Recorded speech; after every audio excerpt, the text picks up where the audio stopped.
Welcome to the Old Convent.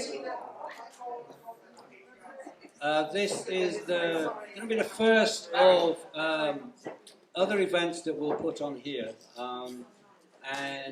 We also run a 2-week bi-weekly social over here for those that might be interested if you talk to some of us about that. But before I introduce the speaker, I'd just like to say a big thank you to the team that got this together, that promoted it, put it together, carried all these chairs up these stairs, and got everything together. It's Jane over here and a team of about a dozen people that all helped out.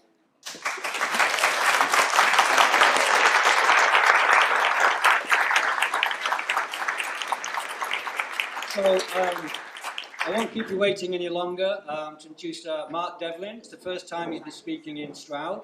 He's currently on tour promoting his new book, Musical Truth, Volume 3. And I know we're all keen to hear what he has to say, so I'll hand the mic over to Mark.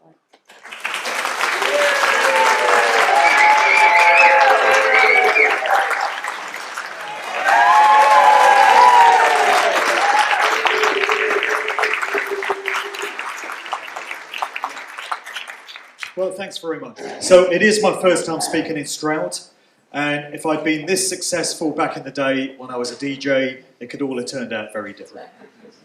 So how's the Jubilee weekend for everyone? Enjoying it? You've been celebrating her travesty? Very nice of COVID to recede just in time for the Jubilee weekend. Very lucky timing. So I'm going to be presenting some excerpts from the new book, Musical Truth Volume 3. We're going to be doing this in 2 parts, so the first part is going to be slightly longer than the second, I suspect. It's actually the first time I've presented this particular format at a live talk, so it's a bit of a road test. But I think the first part is going to be slightly more than an hour. Then we'll take a quick break of maybe 20 minutes or so, and then come back for part 2, which will be around 50 minutes. So these talks reinforce many of the points that I've put across in the 3 volumes of my Musical Truth books. And the overriding theme is that the corporate-controlled music industry is nothing like we've been led to believe it is. So we're conditioned into thinking that the music industry is all about harmless fun and entertainment, right? And that's what it should be. But unfortunately, when you do a deep dive into the true nature of this institution and pretty much every other institution in our daily lives, when it comes to it, you discover that it's run by some very different people and groups and organisations to what we think it is. And when it comes to music and entertainment generally, you wouldn't really expect to find aspects of dark, occult, ritualistic activity, Satanism, Luciferianism, that kind of thing. Would you? I wouldn't. Well, if you've been researching for a few years, then you would, but for the average punter in the street, I think they would be surprised to find these elements present. And then we have endless connections into the world of military intelligence, MI5, MI6, the CIA, these kinds of groups. Wouldn't really expect to find that there, would you? But it's there. And unfortunately, we have some more unsettling elements as well. We have unending connections into the world of pedophilia. We'll be getting into some of that. So to make these points, I've selected 3 music acts to look into and get into aspects of their affiliations and the true nature of what they were really all about.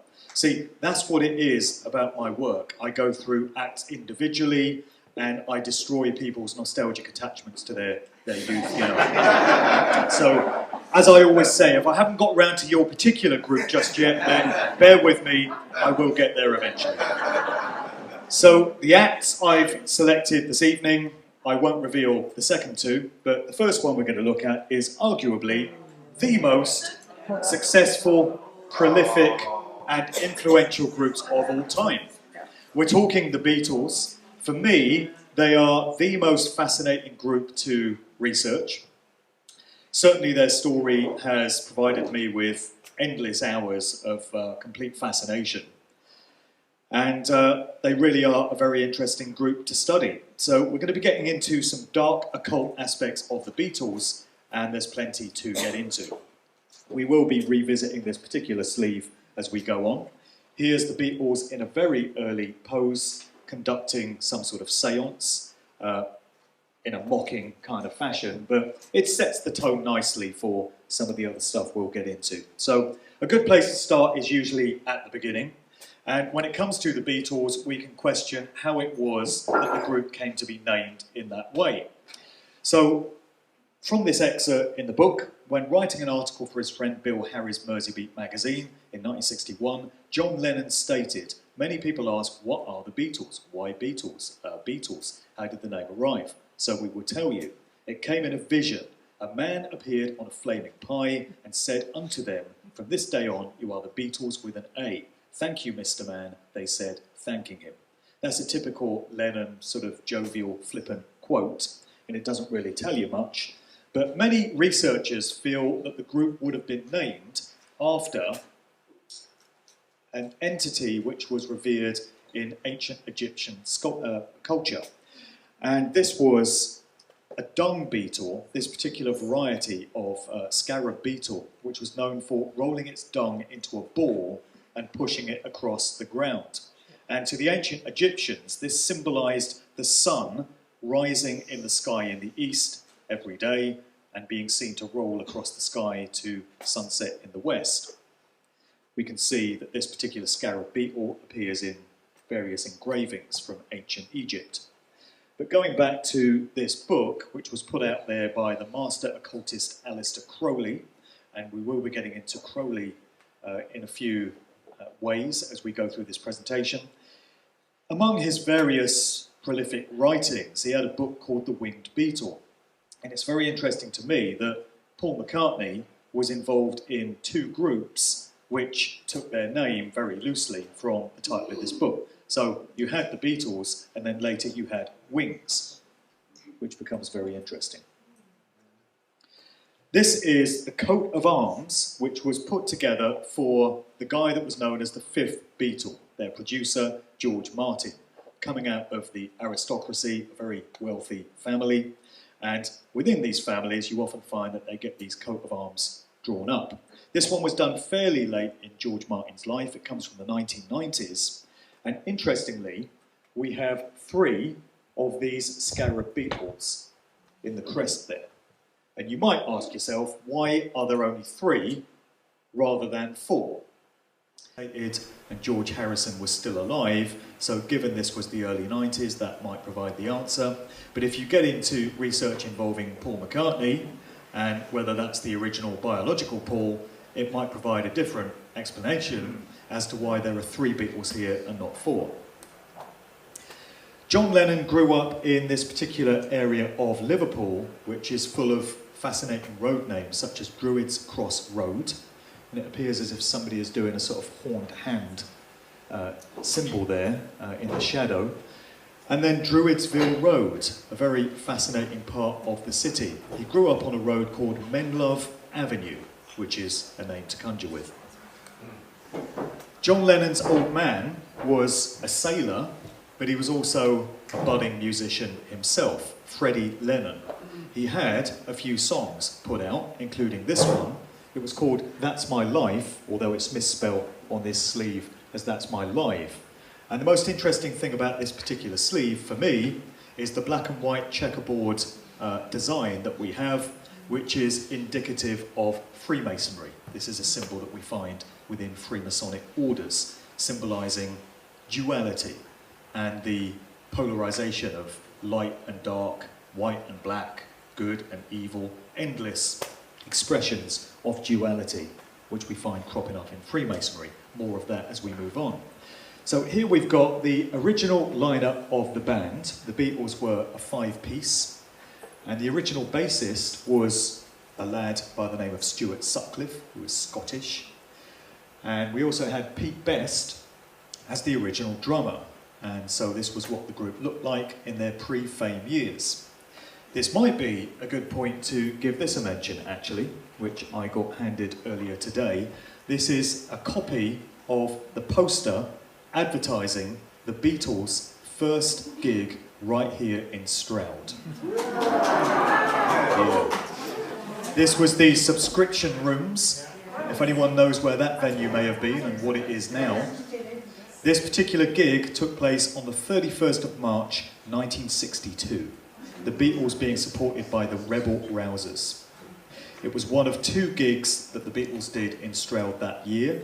The other one was on the 1st of September. By the 1st of September in 1962, Pete Best had been replaced by Ringo on drums. But at the time of this gig, Pete Best would still have been the drummer. The story about that is that Pete Best, back in the day, evidently was a good-looking young lad.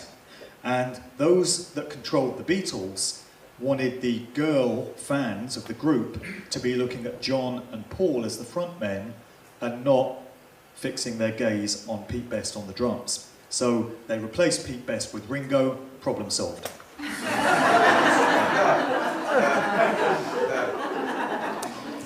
Here's an interesting picture of Stuart Sutcliffe where he's making a hand sign that we've seen on quite a few occasions. Well, I have in my research anyway. So it's what's known as the triangle of manifestation, and he's making it just above the sacral chakra there. And the idea behind this symbol is that it represents the alignment of your thoughts, emotions, and actions, mind, body, spirit. And when you get those 3 aspects all in alignment with each other, and then you imbue that symbol with your consciousness, with your will, with your intent, you can bring into physical manifestation anything which you wish to occur. So it's a symbol again which crops up in Freemasonry, and we find it in various esoteric mystery school teachings as well. So very interesting that a young lad from Liverpool, who we're told was a painter and a musician, knows all about this symbol and uses it in promotional photos. Here's another interesting picture of Stu Sutcliffe behind a gate where it appears that these swirls are forming 3 6s. So with a bit of imagination there, you could create a 666 out of that. And that's a number that we find cropping up endlessly in the music industry backstory, as we'll see. Stu Sutcliffe died at the ripe old age of 21 in 1962. And this was right before the Beatles broke through to fame in October of that year with their first single, Love Me Do. So by the time they got famous, Pete Best had been kicked out, replaced by Ringo, and Stu Sutcliffe had died.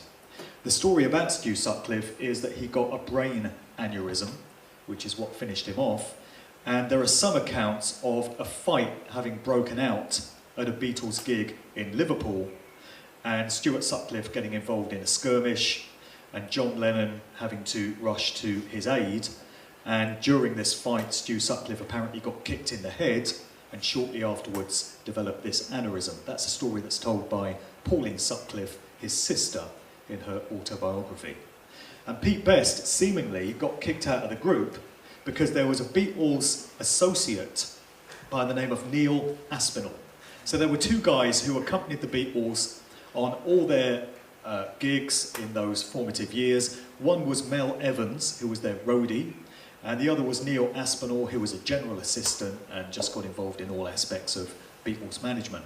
So Neil Aspinall was the same age as the young lads in the Beatles, and unfortunately he knocked up Pete Best's mum. And the result was the birth of a boy who went by the name of Rogue Best. And seemingly the whole event was so embarrassing that Pete Best, Mona's son, could no longer continue in the group because of what had happened between Mona Best and Neil Aspinall. So that's the reason that's given for Ringo being brought in from Rory Storm and the Hurricanes to replace Pete Best on drums. So by 1962, we've got the lineup of the Beatles that we all know, the 4-piece John, Paul, George and Ringo. In terms of where they all came from and what their true role may have been, we got a suggestion along these lines from the author of this book, which came out in 1991, called Conspirators' Hierarchy, The Story of the Committee of 300. It's written by Dr. John Coleman, who was a former British military intelligence operative. And he makes the claim in this book that the Beatles were actually a project of the Tavistock Institute of Human Relations in London. This is a social engineering think tank which is all about shaping and moulding societal attitudes and changing the way that people think about things. It specialises in the creation of fads, trends, movements, scenes. And Coleman claims that the Beatles, as well as the Rolling Stones, were used as psychological weaponry by these groups in order to change society in the 1960s. The unfortunate thing about it is that he doesn't provide any citations or references for these claims. We're just asked to take his word for it. The Tavistock Institute was affiliated with another social engineering think tank by the name of the Frankfurt School, coming out of Germany. And there was a professor, an academic, who worked for the Frankfurt School by the name of Theodor Adorno. Coleman's claim is that Adorno was actually responsible for writing many of the lyrics to the songs that have been attributed to Lennon and McCartney. It does seem a bit of a stretch that a dusty old academic like Adorno could have been responsible for some of these songs' lyrics, but there is much evidence to suggest that Lennon and McCartney can't possibly have written the sheer number of songs that are attributed to them, because, quite simply, there wasn't enough time for this to have been done. I don't know how many of you might be familiar with the work of Mike Williams, better known as Sage of Quay. He's got some great videos on YouTube. During the 2020 lockdown, he put his time to great use by producing a 4.5-hour video in which he provided proof and evidence that during a particular period of the Beatles' heyday, when the Rubber Soul album was being put out, physically impossible for John and Paul to have written the number of songs that we're told they did, because you can trace what they were doing on each day during this time period. There's a resource online known as the Beatles Bible, and it breaks down day by day what each member of the group was doing at any given time. And as a result of the TV interviews and the press interviews and the touring and the family and home life stuff that these guys were said to be doing during that period, there was just not enough time left for them to have written all the songs that were attributed to them. So I think we've got enough evidence to show that Lennon and McCartney cannot have written all of the songs that we said they did. And that raises all kinds of questions in its wake. So this is George Martin, the aforementioned, known as the fifth Beatle, their producer from 1962 right the way through to when they split up in 1970.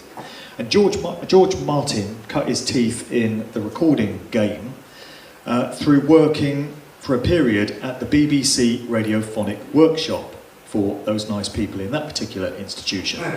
And so that's where he got his training, and he learnt all about how to manipulate sound and how to use sound for experimentation and to affect human consciousness and such.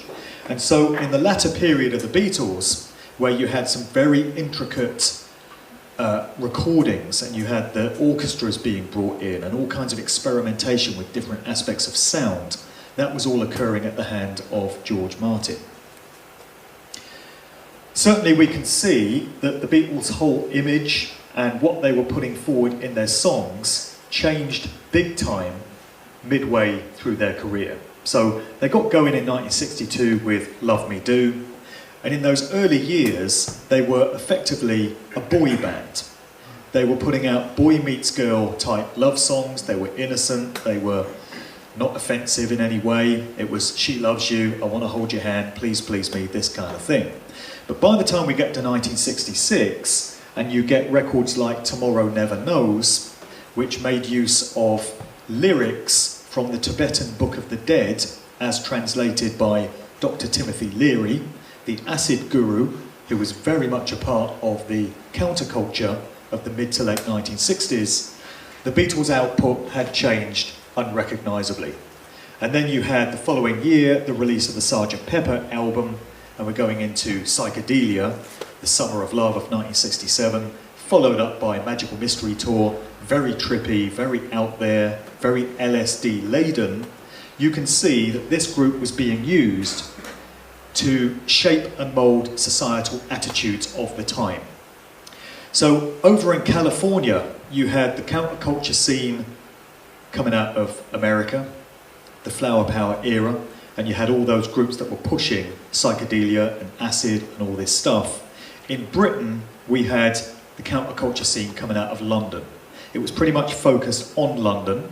There were little pockets of it, maybe in Cambridge and Oxford, coming out of the universities there, but it was very much centred on London, swinging London, Carnaby Street, Twiggy, David Bailey, this kind of thing.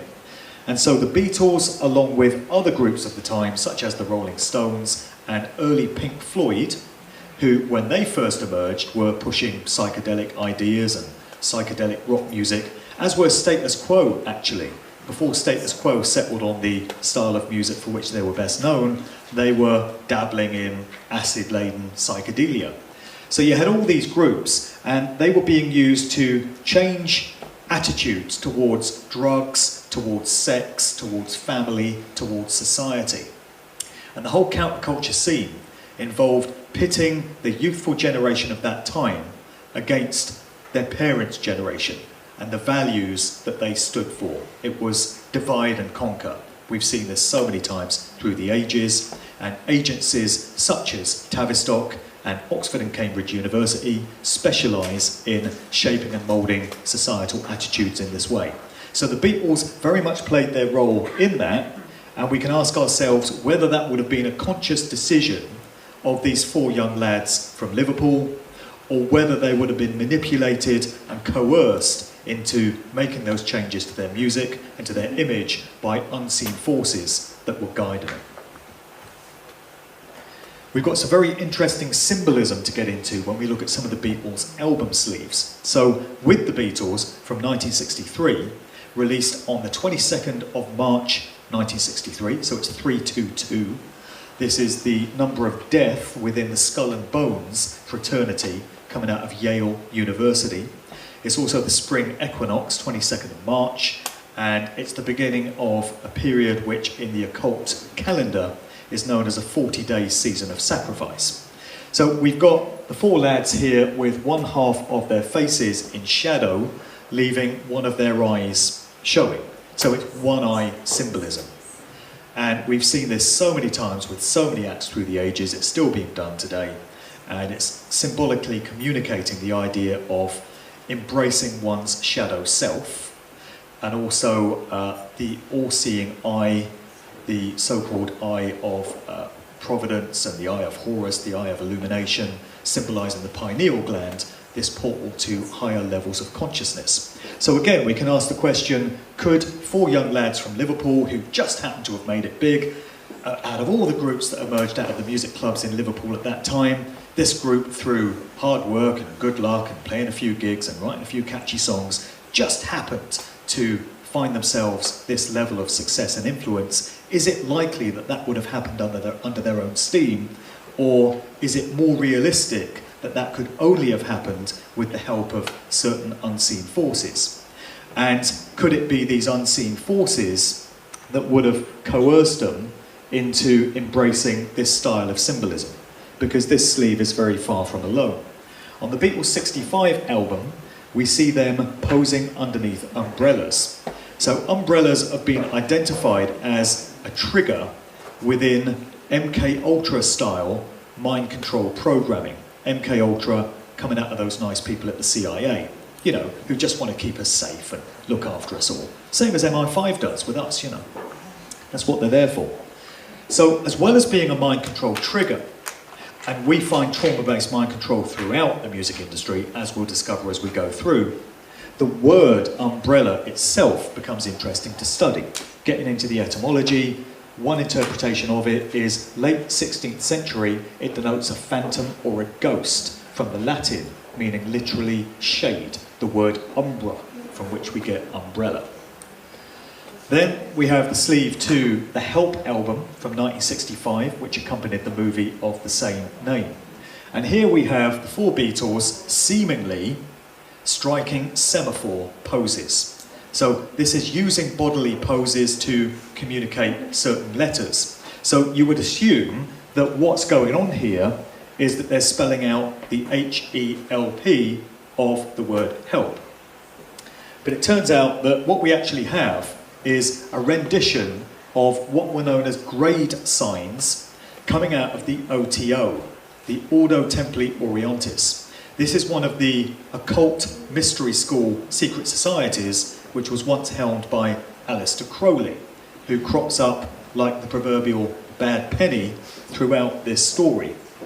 And so what we find is that the Beatles are mimicking some of the grade signs that came out of this arcane, obscure secret society.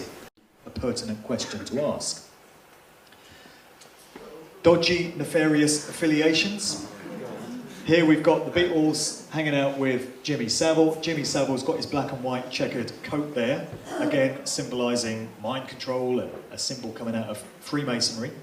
Jimmy Savile, for a period during 1964, went out on the road with the Beatles as their compere and toured with them. Can you imagine anything worse than being on tour with Jimmy Savile? Apart from having him round your house for Christmas for about 15 years straight, like Margaret Thatcher reportedly did. So here's another one of the Beatles goofing around with Savile. They're all pretending to be asleep, or could it be hypnotised? Is that what's going on here? Paul McCartney, or is it? I'll let that one sink in. Is very keen on distancing himself from people that he'd prefer not to be associated with anymore. So when the truth emerged about Jimmy Savile in 2012, McCartney in interviews started making comments like, oh well, we always thought there was something a bit creepy about him, we never really liked him. But the pictures tell a different story because they did like larking and goofing around with Savile a fair bit. Now we have a series of poses which speak 1,000 stories, where you've got Paul and John putting their hand inside their jacket, symbolising the hidden hand, and again being a visual expression of Freemasonry. If it was just the one picture, we could possibly write it off as random, or them just messing about, or the photographer asking them to do it. But we have many such pictures. Here's Paul, if it is him, and John striking the same pose as, who's that? Lord Admiral Nelson, I think, or somebody of such ilk. Napoleon, okay. And here we've got another one with Paul placing his hand inside the jacket. So it's something they seem quite keen on communicating to those who have the eyes to see and who can interpret what's going on. Then we have more one-eye symbolism going on, where one eye is being covered up. We see this all the way up to present day. You may have seen there's a montage which has been doing the rounds on the internet. It's got like 100 or so pop stars, and they're all covering one eye. It's usually covering the right eye. It's everyone from Beyonce to Lady Gaga to Bob Dylan, you name it. And here we've got John Lennon back in the day doing the same thing. Here's several pictures of McCartney, if indeed it is the same man. I mean, if we look at the top row, is the man on the top right the same man as the one on the top left? I would suggest not. This opens up a whole can of worms when we get into the Paul McCartney conspiracy. The idea that the real Paul McCartney died in 1966 and was replaced by an imposter who's been playing the public role ever since. My stance on this whole subject area has changed somewhat over the years. So in my first book, Musical Truth Volume 1, which I put out in early 2016, I was chronicling this whole conspiracy theory idea, and it's actually the largest chapter in the book at 15,000 words, really going into all these visual clues and indicators that seem to have been put out there to suggest that the real McCartney died in 1966 and is no longer with us. I don't necessarily subscribe to that idea anymore, but one thing which I can say with absolute certainty is there's been more than one Paul McCartney put out there on the public stage. So whether that means that the individual we have today is the original biological Paul McCartney, or whether it's somebody else, I don't know, but certainly we've had more than one individual playing that public role. And I would suggest that on the top row there, the man on the top right is a different individual to the man on the top left, whoever they may be. But interestingly, from all these different time frames through the decades, we've got McCartney covering one eye in exactly the same way mid-interview. Would that be some random, meaningless thing, or is there some symbolic meaning being communicated here? Then we have this image from the Yellow Submarine album, released in 1968, where we've got two very familiar hand signals denoting the so-called Illuminati, you know, this secret society structure which seems to covertly control every aspect of organised society. So you've got McCartney giving it the 666 sign, which is what that's said to indicate. It's said to look like a figure 6, with the 3 fingers denoting that it's 3 times, so it's 666. And then you've got John Lennon giving the horned hand sign, which is said to be evocative of Baphomet, this entity so revered by many of these secret societies that we're talking about in control of these different institutions. Very interesting handshake here between Lennon and McCartney. I'm told that's very Freemasonic. Not being a Mason myself, despite what you might hear about me, I can't be sure, but I'm told that is a Masonic handshake. So this may give us some clue and some indication as to where the Beatles came from and why it was them, above and beyond all other groups, that were groomed for this level of success and influence. Certainly there's a lot of anecdotal evidence to suggest that in their early days, the Beatles were not a particularly good group when they played live. There were many groups whose ability and prowess far outshone that of the Beatles, but for some reason, this was the group that went on to become arguably the most successful of all time. John Lennon's relationship with Yoko Ono, that really is an interesting one. John Lennon was a very enigmatic character. It's very difficult to get a handle on his true nature. He seemed to be very contradictory. In the early years of the Beatles, he was known for larking around and joking around. And one thing he liked to do was to make fun of disabled people. That was how he got his kicks, according to Cynthia, his first wife, writing in one of her books. That was how John used to conduct himself. But by the 1970s, he'd become a political activist, and he was putting out music that was very conscious and indicated an individual with a social conscience, very concerned about different aspects of the world and where it was headed and who was controlling things. So he was a very self-contradictory character. My personal feelings on the subject are that John Lennon and George Harrison came to regret what it was they'd been a part of in their post-Beatles years.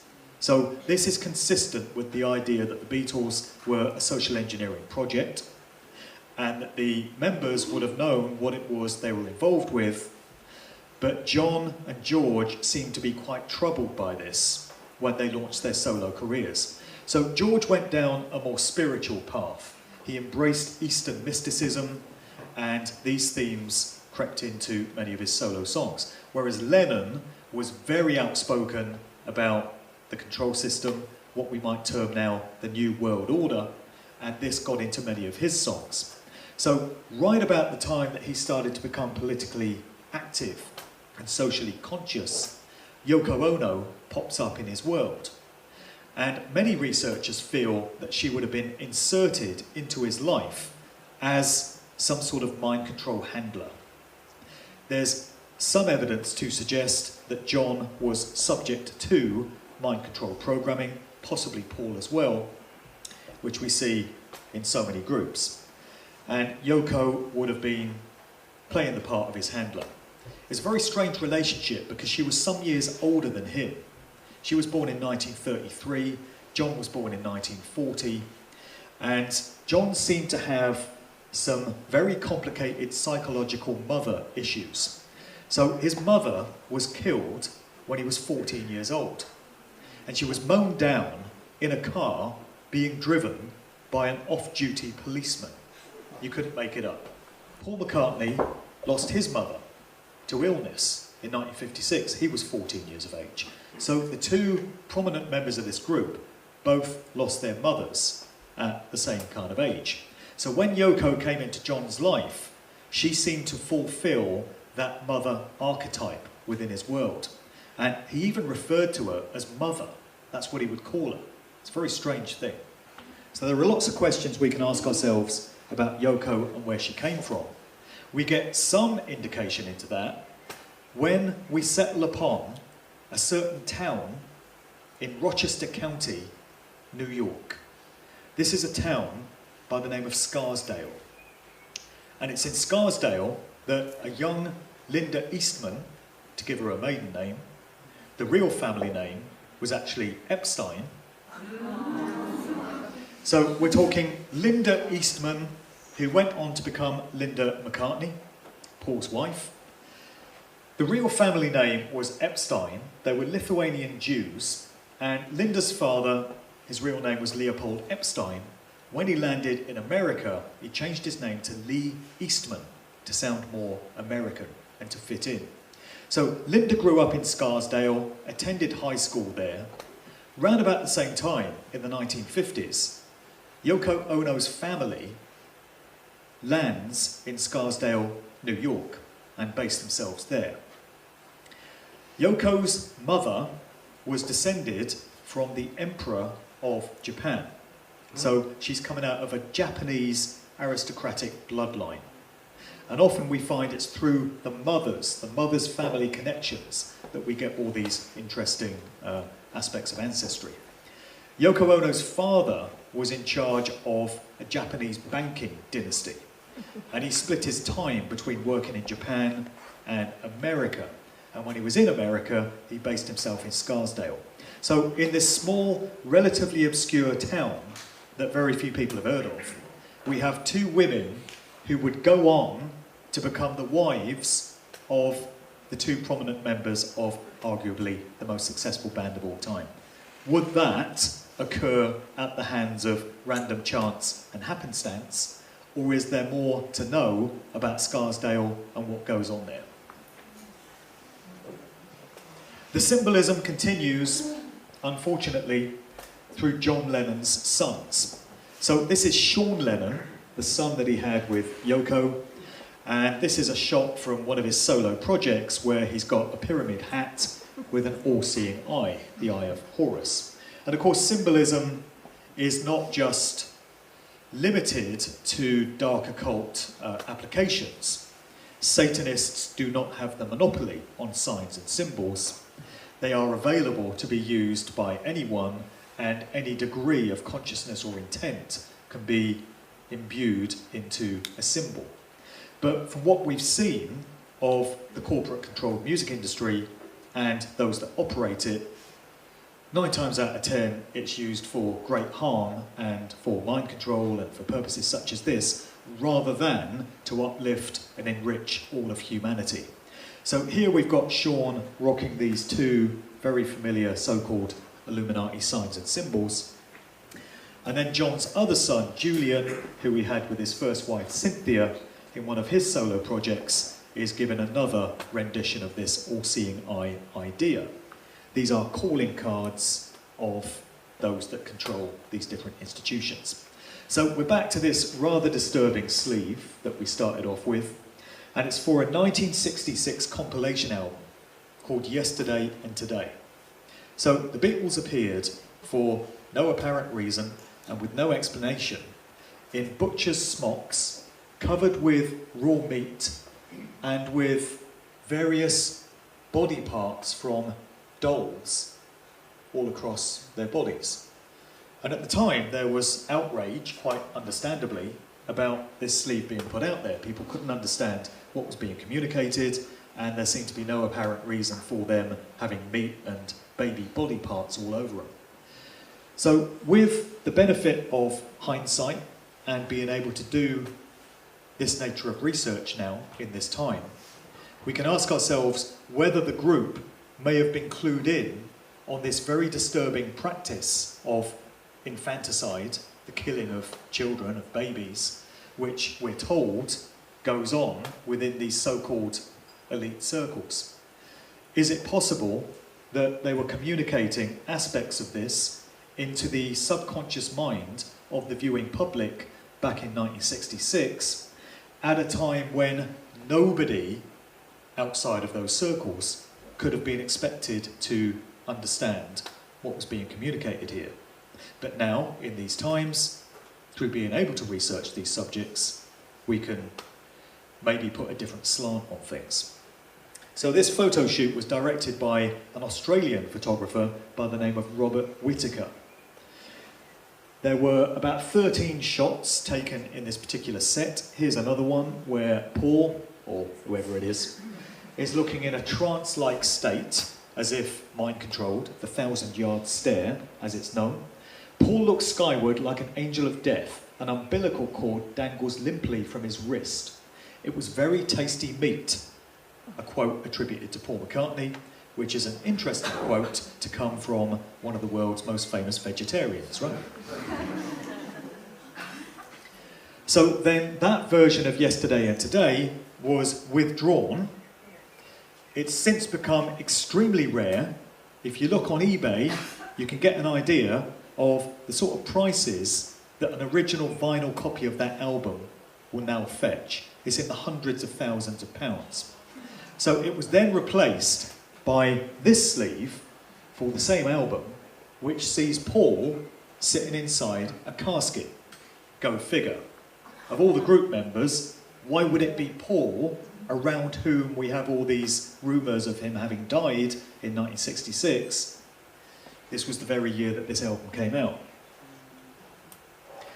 And just finally with the Beatles, the body count when it comes to this particular group tends to be rather high.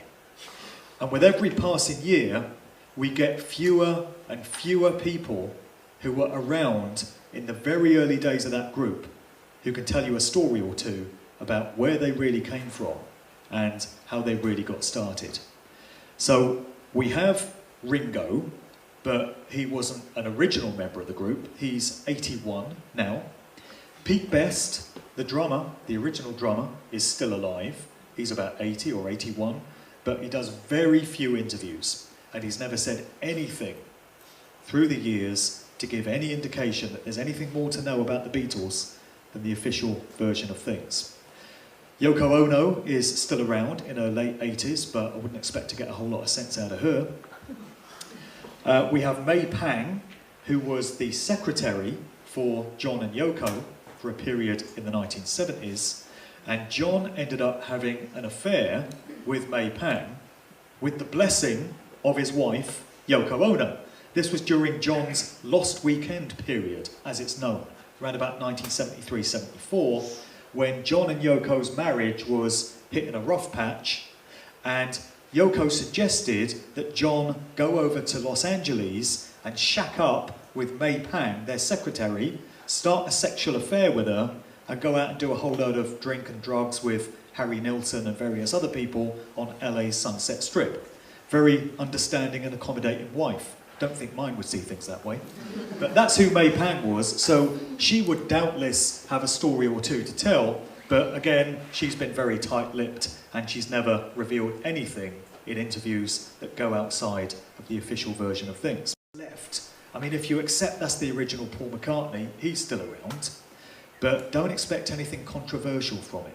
There's a reason why John and George are dead, and Sir Paul and Sir Ringo aren't.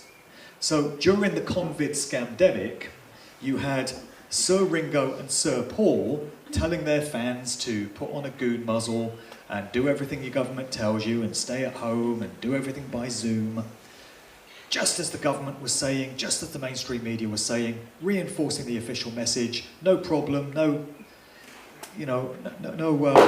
rocking the boat as far as those two were concerned. Whereas I like to think if George Harrison and John Lennon had still been around in 2020, they would have had a thing or two to say about what was going on. I like to think that would be the case anyway. So beyond these, there are very few characters still around that can tell you anything about those early days of the Beatles. So we've covered Stu Sutcliffe, the original bassist. In the middle, we have the Beatles manager, Brian Epstein. Interestingly, we've got Linda's father, Leopold Epstein. We've got Brian Epstein, and we've got Jeffrey Epstein, or Epstein. And as far as I can make out, or any other researcher can make out, these three individuals are actually not related. It appears to be that rarest of situations, a coincidence that we have Epsteins cropping up in this story.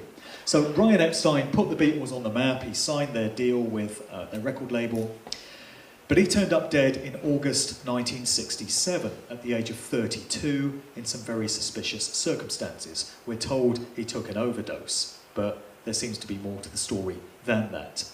Over on the top right, we've got Dr. Richard Asher, who was the father of Jane Asher, who was the girlfriend for a long period in the 1960s of Paul McCartney. Dr. Asher was involved in research into different aspects of mind control, and specifically hypnosis and sleep conditions. Paul moved in with Jane and the rest of the Asher family at their home in Wimpole Mews in London for a long period in the 60s. And many researchers feel that Paul served as a mind control subject, test subject, for Dr. Asher during the time that he was there. There's also the suggestion that many of Paul's famous songs could have been subliminally implanted into his mind as an aspect of Dr. Asher's work. Well, anyway, by the time Paul had split with Jane Asher and he'd taken up with Linda Eastman and actually married her in 1969, Dr. Asher goes missing from the family home for several days. Family looks all over the house, they can't find him. A few days later, he turns up dead in the basement, and we're told he committed suicide.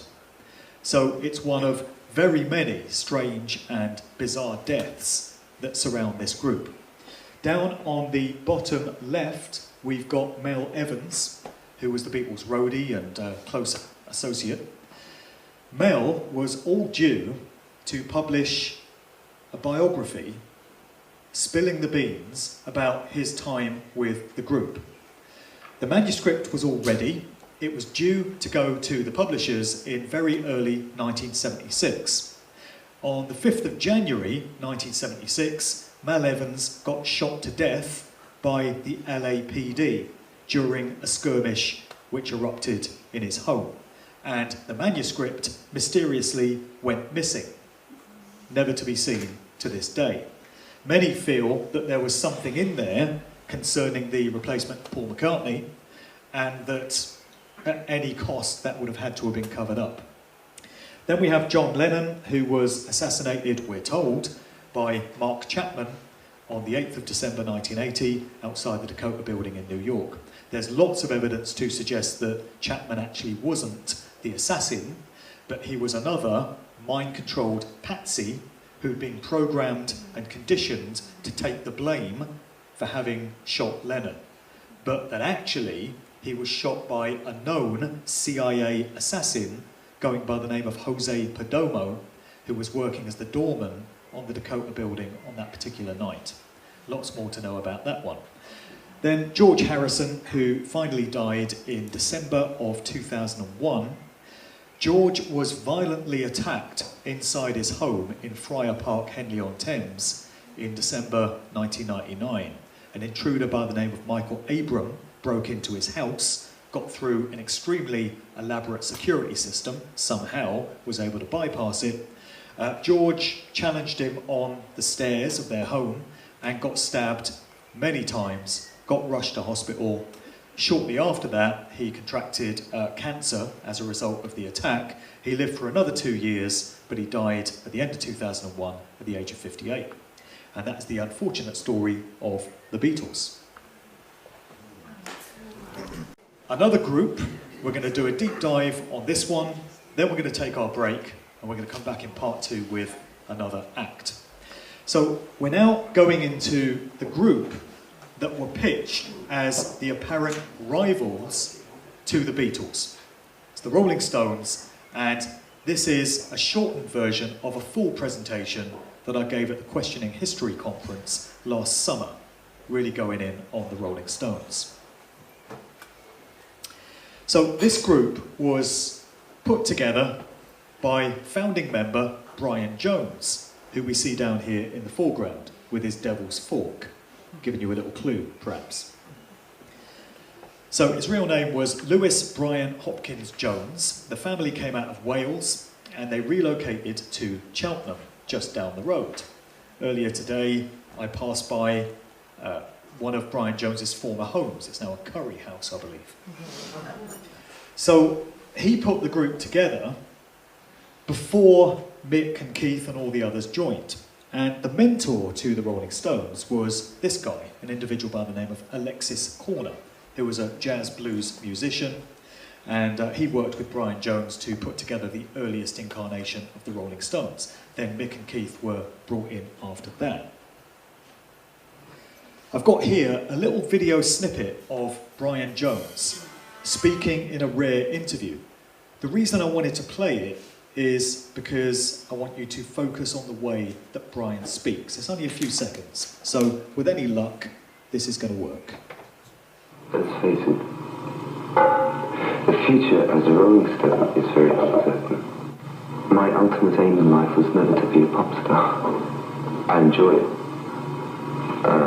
with reservations, but I'm not really sort of satisfied either artistically or personally. So he's talking there about how he never wanted to be a rock star. It wasn't his first choice of what he wanted to do with his life, and he never felt fully satisfied doing it, which is an interesting thing for somebody in that position to say, given that he was part of one of the most successful rock groups of the 1960s. He almost seems to be suggesting that he was coerced into being a part of this group. And the other takeaway from that video footage for me is just how posh he sounds. You know, he's got that real public school accent. And the Rolling Stones were pitched as the kind of rough and ready alternative to the Beatles. So we had a dialectic going on here. For those people who didn't really like the Beatles in their earliest incarnation, because they might have thought they were a bit soft and a bit squeaky clean, well, you had a more rough, around the edges alternative to the Beatles in the form of the Rolling Stones. So if that's how you liked your music, and that's how you liked your groups, then they would be the one for you. But we have a suggestion that the Beatles and the Rolling Stones actually came out of the same camp. And Coleman, in his book Conspirators' Hierarchy, states that the Rolling Stones were another creation of Tavistock, and you had this dialectic whereby young music fans of the day were being directed to either the Beatles or the Rolling Stones. It didn't really matter which group you gravitated towards, because the agendas being pushed were the same either way. Both groups ultimately embraced drug culture, and both groups were involved in changing societal attitudes during that time. So another institution which specialises in social engineering of this nature is the LSE, the London School of Economics. And we find that Mick Jagger, frontman of the Rolling Stones, just happened to study at the LSE. Is that a natural career path? In the same way that Brian Jones is saying that he never really expected to end up in a rock band, we find Mick Jagger studying at the LSE, and most people coming out of there end up as lawyers or, you know, financial analysts or whatever it may be, rather than the grizzled, hedonistic frontmen of debaucherous rock groups. And yet that's what Jagger has done with his career. So was he getting his grooming at the LSE, and was it all about preparing him for his role in changing societal attitudes? Is that where Jagger came from? And is that what the Rolling Stones as a vehicle were being used for? The pushing of agendas, which suits the control system, which sits atop all these different aspects of organised society. So reinforcing this idea of the Rolling Stones being slightly loutish and these rougher alternatives to the Beatles, we had this story coming out of the 1960s concerning the Stones being banned from the town of Blackpool for a total of 44 years. And this was as a result of a concert in 1964 which erupted into chaos and violence, and people were smashing chairs over each other's heads and all this kind of stuff. And this reinforced this image of the Rolling Stones as being this edgy, dangerous kind of band. But it would appear that that event would have been completely contrived in order to reinforce this image of them. So they were put out there as rivals, and yet the Rolling Stones and the Beatles were actually great friends. They used to socialise together, hang out and go to parties together. We've got a picture here of Jagger and John Lennon from back in the 60s, and then from more recent times, McCartney hanging out with Mick Jagger. Friends, very far from rivals. There's a lot of crossover when it comes to personnel between these two groups as well, which can give us a clue. So the individual that we have second from the left, in the glasses, is a guy by the name of Andrew Loog Oldham. And he was employed as a publicist by both of these groups. So he started out with the Rolling Stones, and then he jumped ship and went over to the Beatles and started doing their publicity. And there was also an attorney by the name of Alan Klein who worked with both groups as well. And both the Beatles and the Rolling Stones latterly accused Alan Klein of ripping them off and of huge sums of money going missing at his hands. Alan Klein also worked for the soul singer Sam Cooke. And again, there were complaints from the family of Sam Cooke regarding large sums of money inexplicably going missing when he was brought in. So we have another consistent factor between the two groups there. The Rolling Stones had these two women who were a part of the group's journey throughout their formative years. I refer to them as the Rolling Stones concubines because that seems to be the role that they fulfilled. So we got Marianne Faithfull and we got Anita Pallenberg. So they were girlfriends of various members of the Rolling Stones. It seemed to have been very cosy and very permissive and very liberal within the Rolling Stones camp, because Anita Pallenberg was in a relationship with Brian Jones. Then after Brian died, which we'll get to, she seems to have taken up with Keith Richards, and I think she had a go at Mick Jagger as well, probably. Mick Jagger was in a relationship with Marianne Faithfull, and I think Marianne sort of popped up with other members of the group as well, so it was all very understanding, you know. So here's Anita with Keith, and here's Mick with Marianne. Interesting thing about Marianne Faithfull, again on her mother's side, as I said, we can learn so much from looking at the genealogy, the ancestry of mothers of famous people. It tends to be that when there are connections into the world of military intelligence, this comes through the fathers, such as Jim Morrison of the Doors, his father being the Navy Admiral in charge of the fleet of ships involved in the Gulf of Tonkin false flag incident, which springboarded America into the Vietnam War. Bob Marley's father was also a Navy officer, British naval officer. But when it comes to the mothers, we find that through her mother, Madonna is linked to Ellen DeGeneres, Lady Gaga, and Celine Dion. They're all cousins, with French-Canadian ancestry coming through the mother's bloodline. With Yoko, remember, she comes down through the bloodline of the Japanese emperor, coming through her mother's family. And when it comes to Marianne Faithfull, on her mother's side, she's descended from the Masok family, coming out of the Austro-Hungarian Empire. And it's through the Masok family that we get the term Masochism, as in sadomasochism. That's the family we're dealing with here. So these people don't just pop up randomly out of nowhere. They're specially selected for these influential roles, where they know they're going to affect the consciousness and the behaviours of millions of people. Those kind of positions aren't just left to any old randoms. They are reserved only for those who come from the right bloodlines. Far from the first time we've seen this in the rock music world, Jimmy Page was in a relationship with a rock music groupie by the name of Laurie Maddox, nicknamed Lightning Laurie, when she was 14 years old. And she tells the story that before Jimmy Page got there, David Bowie had a go the previous year when she was 13 years of age. And here we have the story of Bill Wyman with a 13-year-old Mandy Smith. And Mandy's spoken out quite a bit about this in recent years. The marriage didn't last. Are you surprised to learn? Didn't really last very long. So in this quote from this article, Mandy Smith says, "If it happened today, he, Bill Wyman, would be absolutely vilified by the press. He'd be in jail. For me, for a long time, it was a grey area. I was underage, but I was complicit." And later, she called for the age of consent to rise from 16 upwards. She says, "I don't think most 16-year-olds are ready." But even despite all of this, Bill Wyman did no jail time. Here we've got a sleeve to an interestingly named album, which was called Their Satanic Majesty's Request. It's a good one to present on Jubilee weekend, isn't it? And this was the Rolling Stones dabbling into the world of psychedelia, just for the one album, which was released in December 1967.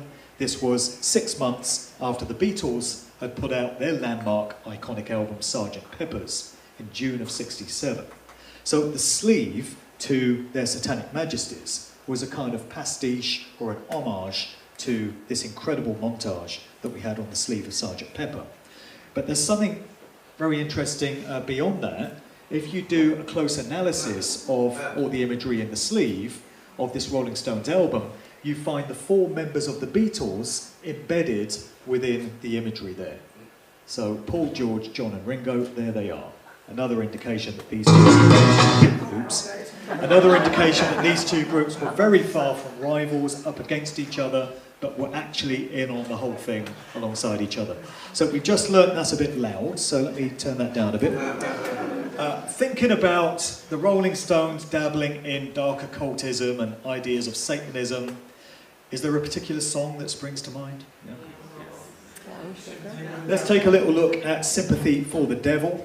We've got a little excerpt from it here, one of the group's best known songs, endlessly played on the radio, and pay close attention to the way the band are behaving as the song progresses. Pleased to meet you. Hope you guess my name. Oh yeah. But what's puzzling you is just the nature of my game. Stuck around St. Petersburg when I saw it was the time for a change. Killed us all and his ministers, Anastasia screamed in vain. I rode the train, had a generous rain. I went to blitzkrieg rage and the body stank. Pleased to meet you. Hope you guess my name. Ah yeah. But what's confusing you is just the nature of my game. I watch with glee while you kings and queens for the tender days. For the God save me, I'm shining out, yeah, on the Kennedy. When half of all, it was you and me. So let me please introduce myself. I'm a man of wealth and taste. And I ain't track for what troubadours who can't hear before they reach by me.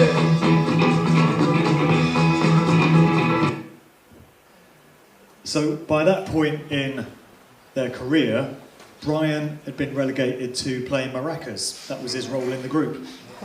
And I don't know if you got the same impression as me, apart from the fact that that's some catchy shit and it really embeds itself in your mind, and I'm going to have that song on my mind for the rest of the evening, is how animated Jagger seems to become as the performance progresses. So it's almost as if he's being taken over. And it's interesting that that's the theme of the song.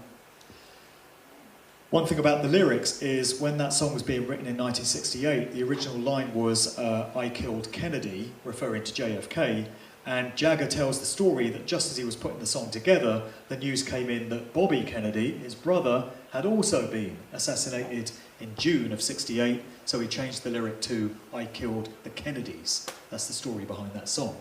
But it represents a very direct link between the Rolling Stones and the idea of the devil and evil and Satanism and such, these different ideas. So we've got a link here between Marianne Faithfull and the Process Church of the Final Judgment, which is this religious group coming out of California. It's got connections to various people: Charles Manson, Sirhan Sirhan, who's said to have assassinated the aforementioned Robert Kennedy, and also David Berkowitz, known as the son of Sam Killer. They've all got connections into the Process Church. So in this excerpt from the book, after brief sexual dalliances with Brian Jones and Keith Richards, Marianne Faithfull eventually left her husband and began a 4-year relationship with Mick Jagger in 1966. She too was fascinated by the occult and was briefly involved in the Process Church of the Final Judgment, a religious group founded in London in the early 1960s by former Scientologists Mary and Robert de Grimston.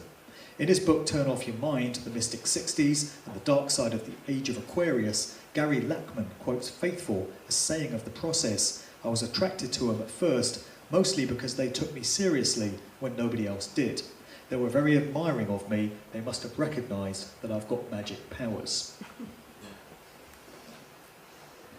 This is Kenneth Anger, who was a satanic filmmaker in the 1960s. He's still around now, he's in his late 80s now. He was affiliated quite closely with the Rolling Stones.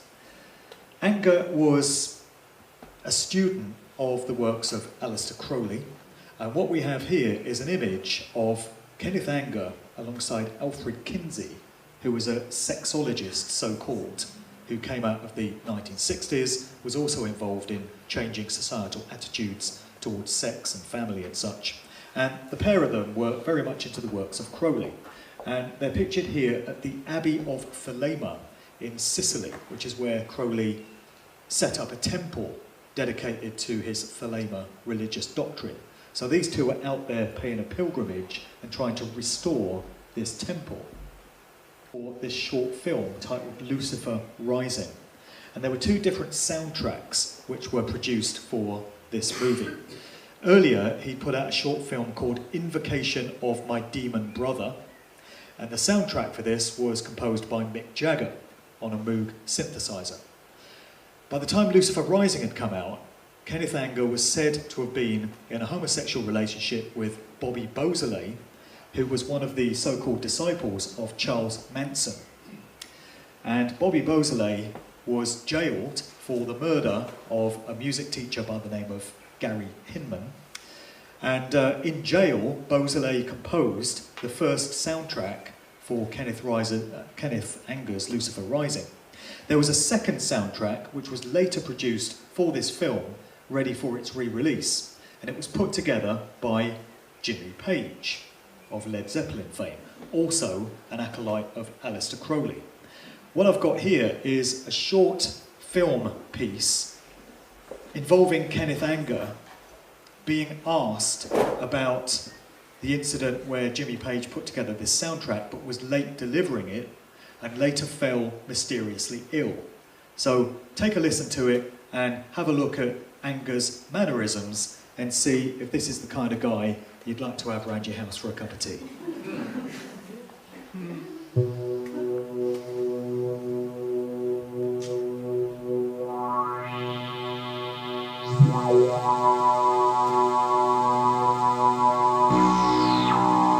Have you taken a vaccine?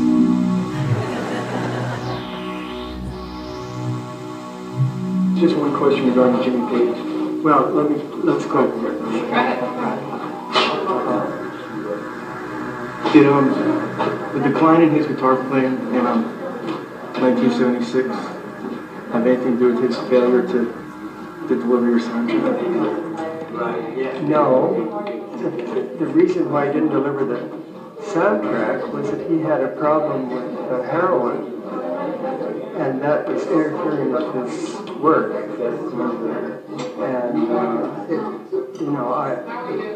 And I tried to help him get over it because it was really interfering with his life. He's a very wonderful person, and I think eventually, I hope he has got over it now. Creepy guy, huh? That's who the Rolling Stones were hanging out with back in the 60s. And this brings us to the death of the founder member of the Rolling Stones, Brian Jones. So he became a member of this fabled 27 Club, which is the large number of musicians who just happen to have turned up dead at the age of 27 in some bizarre circumstance or other. So in the case of Brian Jones, this was on the 3rd of July, 1969. And that turned out to be a pretty unfortunate year for the Rolling Stones. So here Brian is pictured in the garden of his cottage, Cotchford farmhouse. This is it, once owned by A.A. Milne, creator of Winnie the Pooh, reported to be a paedophile, but why would that even be a surprise? And this is the swimming pool in which Brian Jones drowned in the early hours of 3rd of July 1969. Incidentally, this date was 2 years to the day before, we're told, Jim Morrison turned up dead in the bathtub in his apartment in Paris on the 3rd of July 1971, also at the age of 27.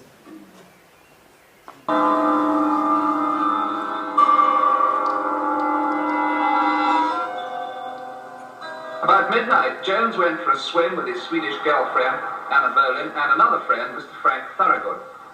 After a time, Mr. Thorogood and the gal went back to the house. When they returned, they saw Jones at the bottom of the pool, and they pulled him out. Charlie phoned me up. Phone went about 3 in the morning, and I just got off to sleep after about an hour. Charlie phoned me up, and he just said, "Brian died." I couldn't believe it. Then Nick flew to Australia to do Ned Kelly. Keith was working in the studio. Me and Charlie went to the funeral.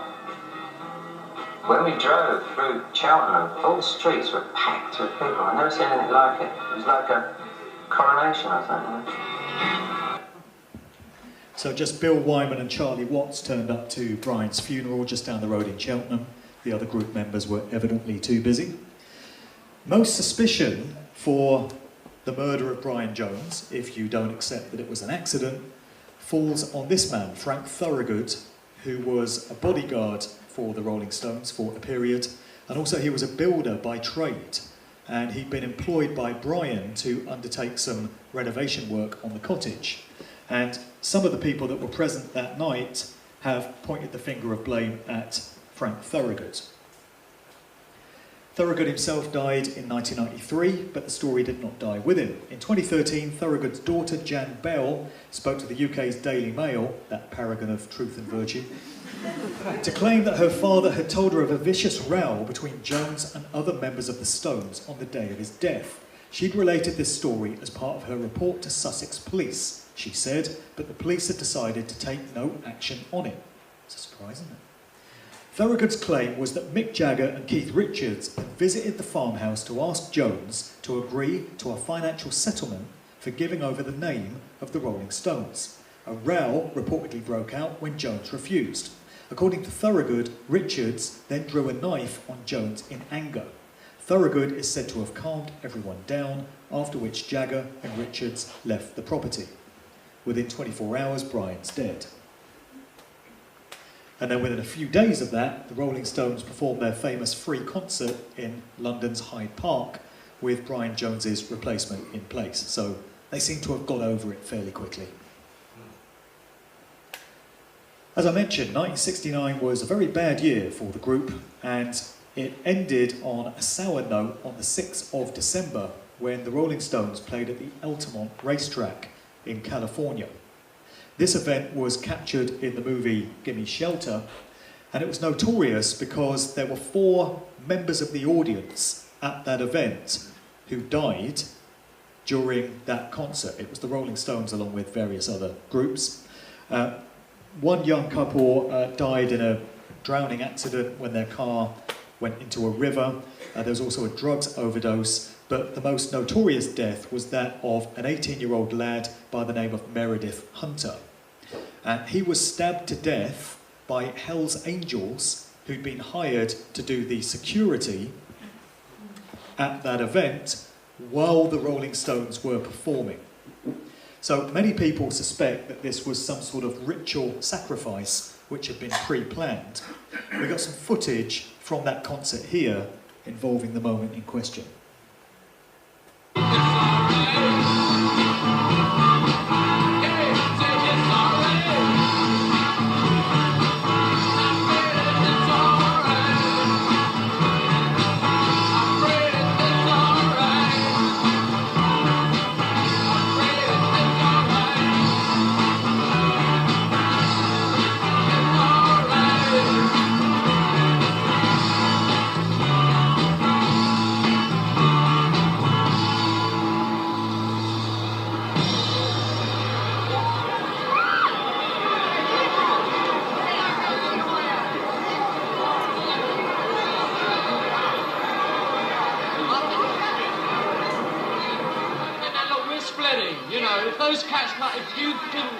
We're splitting, man, if those cats don't stop beating everybody up inside.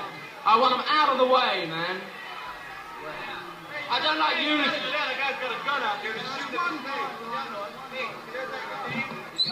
Hey, people, come on, let's be cool. People, please, there's no reason to hassle anybody. Please don't do that. So also performing at Altamont were the group Jefferson Airplane, and Grace Slick from that group is said to have picked up on the strange vibrations that day, recalling that the vibes were bad. Something was very peculiar, not particularly bad, just real peculiar.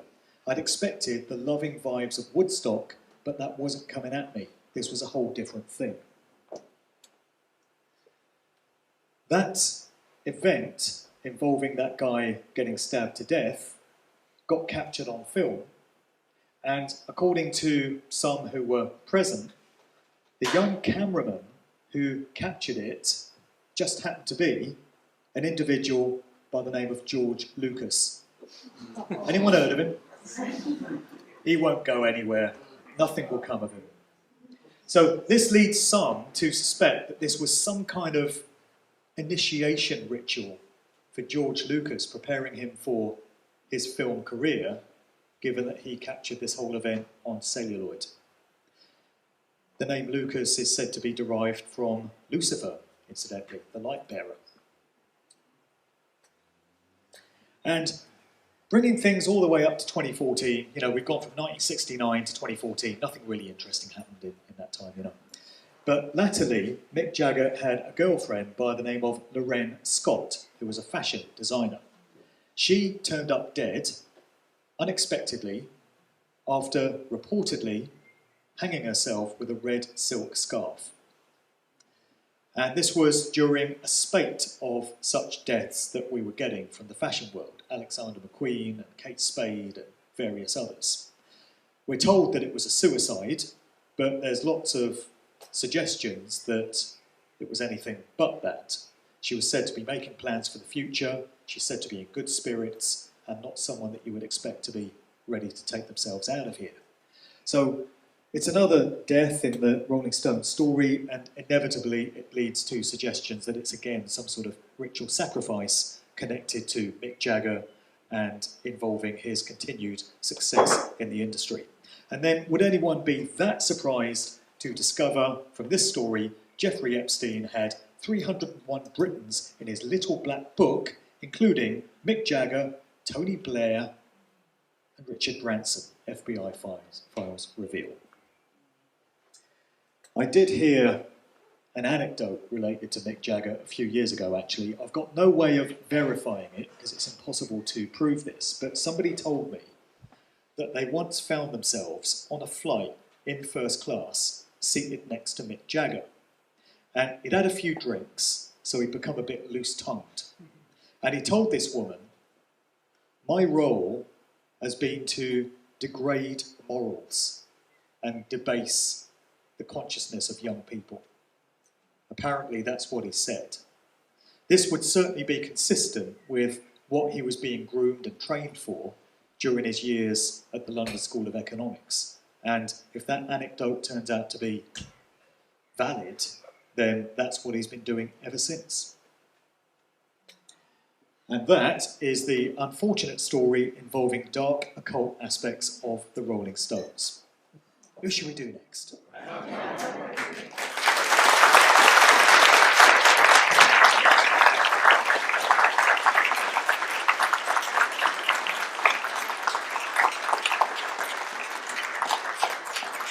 Thanks very much. I do have one more act to discuss with you this evening, but we're doing that in part 2. So right now we'll take a little comfort break of around about 20 minutes. I've got copies of all my books over here at the table if anyone's interested. And other than that, stretch your legs, enjoy yourselves, and I'll see you back here in about 20 minutes. Thank you. Ready for part 2? Yeah. Okay.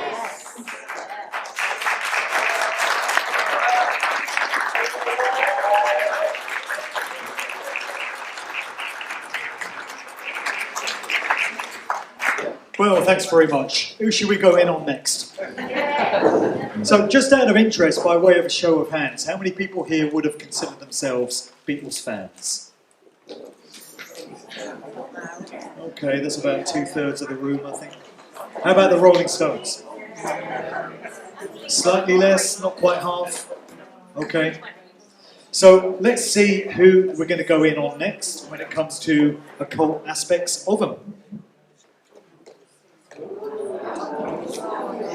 Yes, Prince. Now, I would have considered myself a fan of Prince's music. I really liked his output.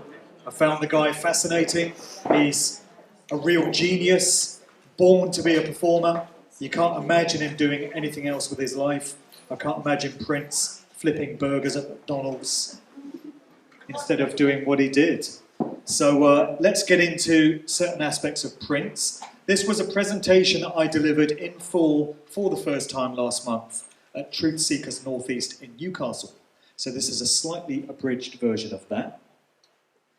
There were 3 major solo acts in the 1980s who could be considered the most influential of that decade. So that would be Prince, Madonna, and Michael Jackson. There's a surprising amount of parallels between them. So they were all born in the summer of 1958. In Prince's case, 7th of June. In Madonna's case, 16th of August, which just happens to be the date on which Elvis Presley died in 1977, on the laugh, you know. Also, on the 16th of August, Robert Johnson, the blues musician, died in 1938, another member of the 27 Club. Also on the 16th of August, Aretha Franklin died.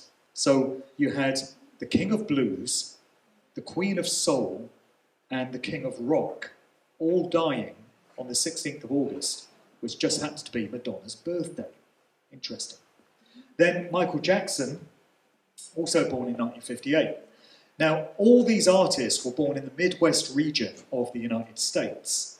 They all came from relatively poor households, and they all reportedly had abusive fathers. And we find quite a few parallels in their music as well. So we know what happened to Prince, we know what happened to Michael Jackson, and Madonna's still with us. So that's what happens when you obediently toe the line and push the agendas that your handlers have laid out there for you. Michael Jackson was very outspoken about the industry and different aspects of it and how it operates, and we saw how that ended up, and Prince was in the same way, which we'll get on to. Prince went by quite a number of pseudonyms, as well as the name for which we know him the most. He was also known for a period as the artist formerly known as Prince, and we'll get into the reasons for that. Other pseudonyms have included Camille, Joey Coco, The Kid in the movie Purple Rain, Alexander Nevermind, Jamie Starr, Tora Tora, Christopher Tracy, and his Royal Badness. And the first thing I think of whenever I hear about alter egos and pseudonyms is trauma-based mind control, which I've studied to quite a degree when it comes to the entertainment industry. We find this in the world of Hollywood movies, we find it in the world of television, and we definitely find it in the world of music. So many of your favourite household name artists will have been subject to horrific trauma, often from early childhood, often by virtue of the family bloodlines that they're born into. And this leads to systematic programming of the mind. It's derivatives of MK Ultra, this far-reaching mind control program coming out of the CIA, and there's a division of it which is very specific to the entertainment industry, known as monarch programming. And the exposure to this horrific trauma, particularly from early childhood, leads to the creation of different alters within the mind, different aspects of the personality, each of which can be programmed with its own identity. And these identities can be brought forth and put back into the confines of the mind at will through the use of trigger phrases and sometimes patterns and designs and symbols. And we find evidence of this throughout the music industry. And so it's my contention that Prince was subject to trauma-based mind control, and this would have been responsible for many of these alternative personalities. So he tended to fluctuate between a very effeminate, high-pitched vocal tone on many of his records and a very low, bass-heavy, very masculine tone.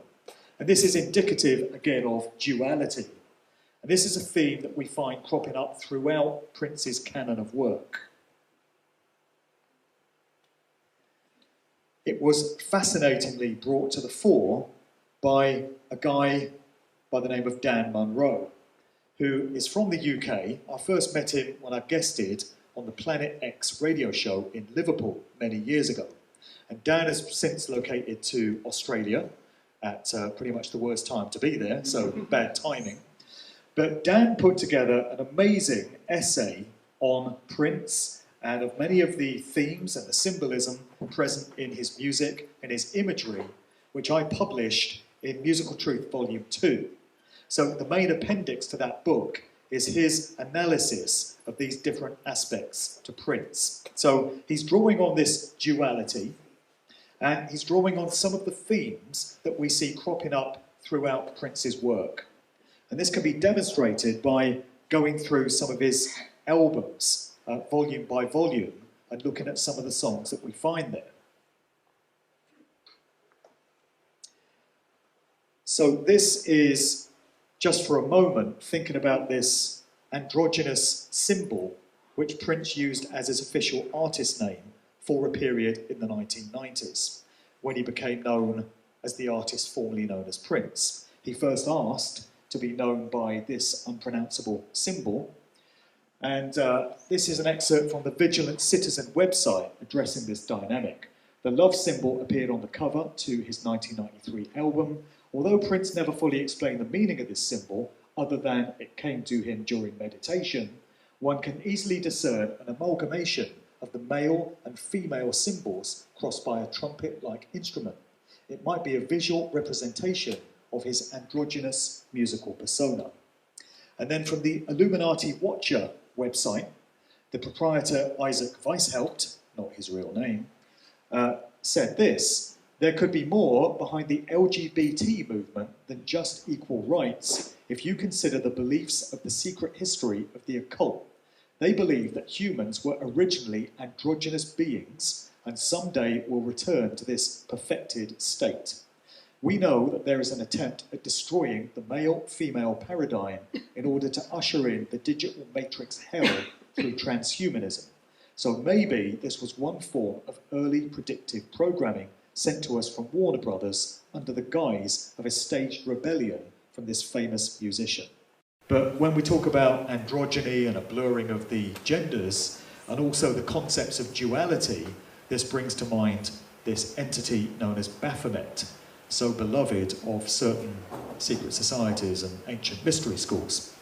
It's this figure which blends male and female characteristics. We've got the feminine energy of the moon contrasted with the male energy of the sun, and we've got different other aspects of duality expressed here. And this is a theme that we find throughout Prince's work. This is one of his early albums, titled Dirty Mind, which certainly sums up some of his early material.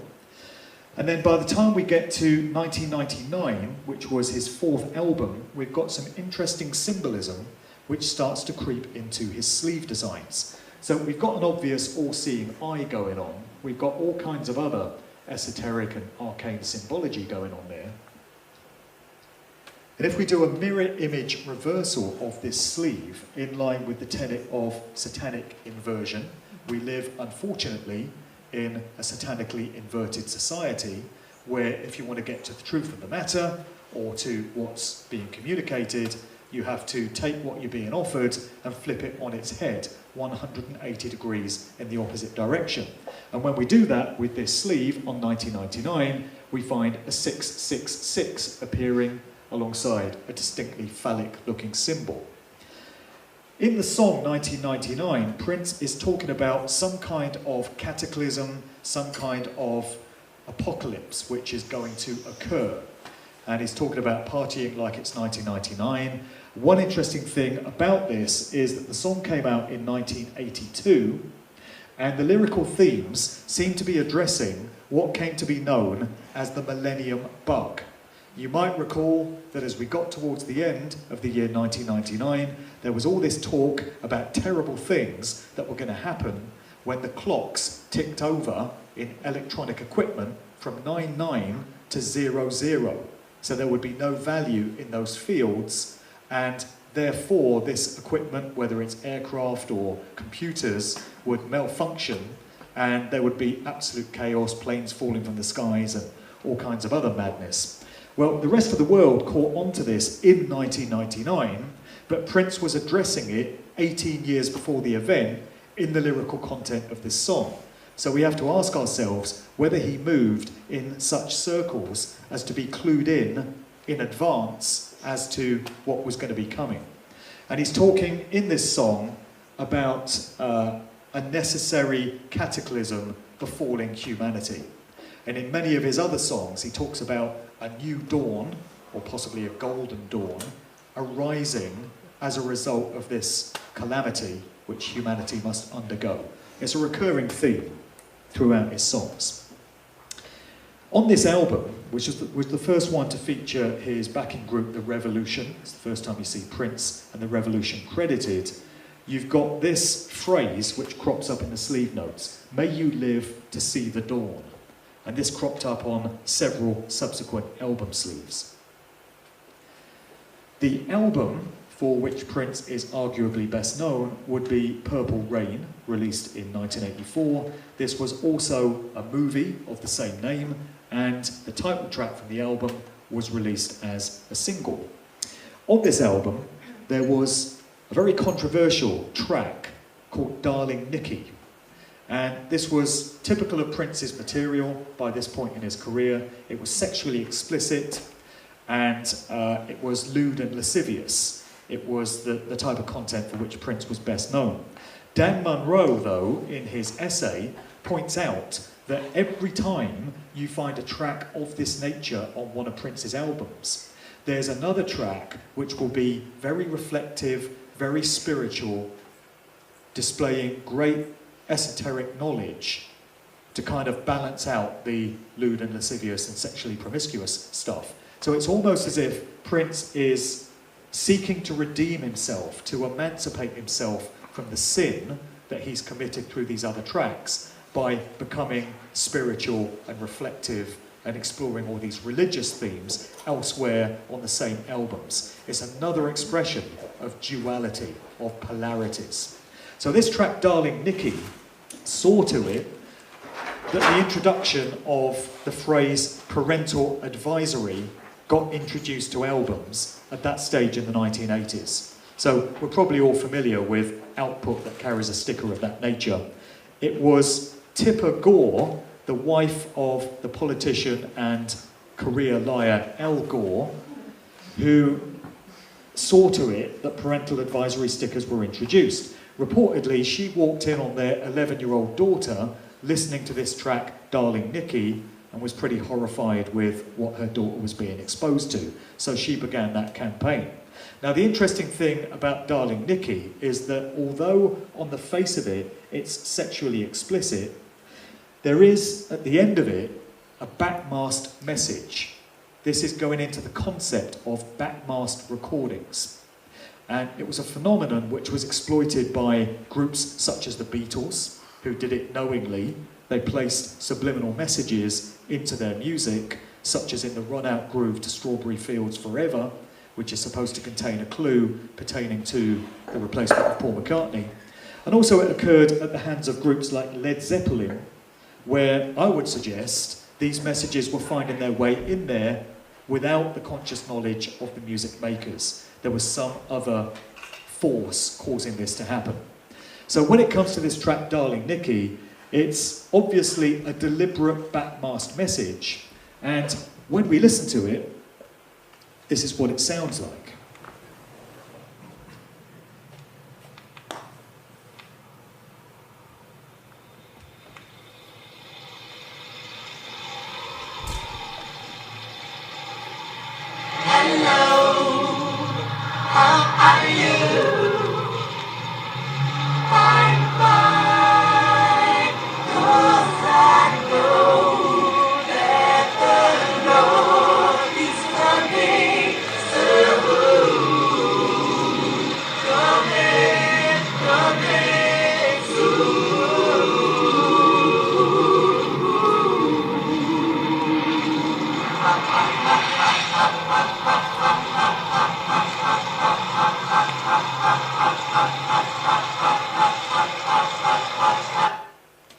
So you got the sound of wind and rain as if some storm or possibly some catastrophe, picking up on that earlier theme.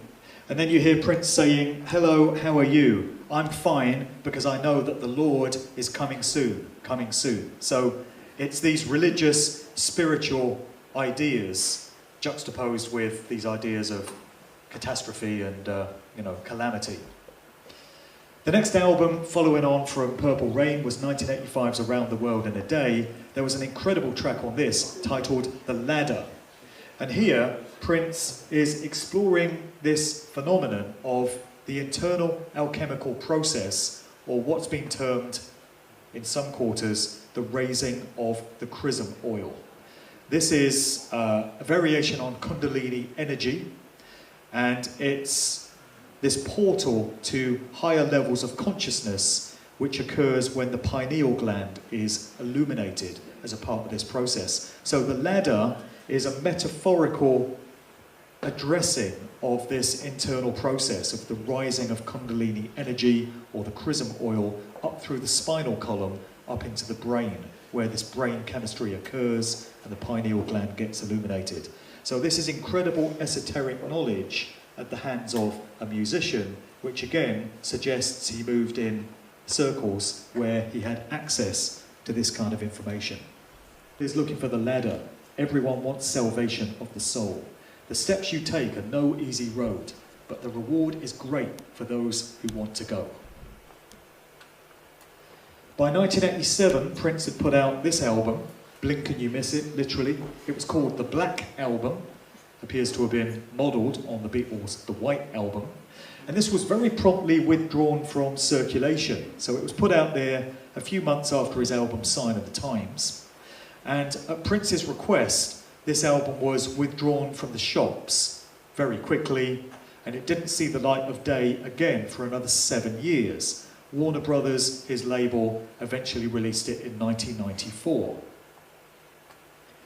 So we have to ask ourselves what could have caused this album to have been withdrawn from circulation, in largely the same way as that Beatles album that we saw earlier, Yesterday and Today.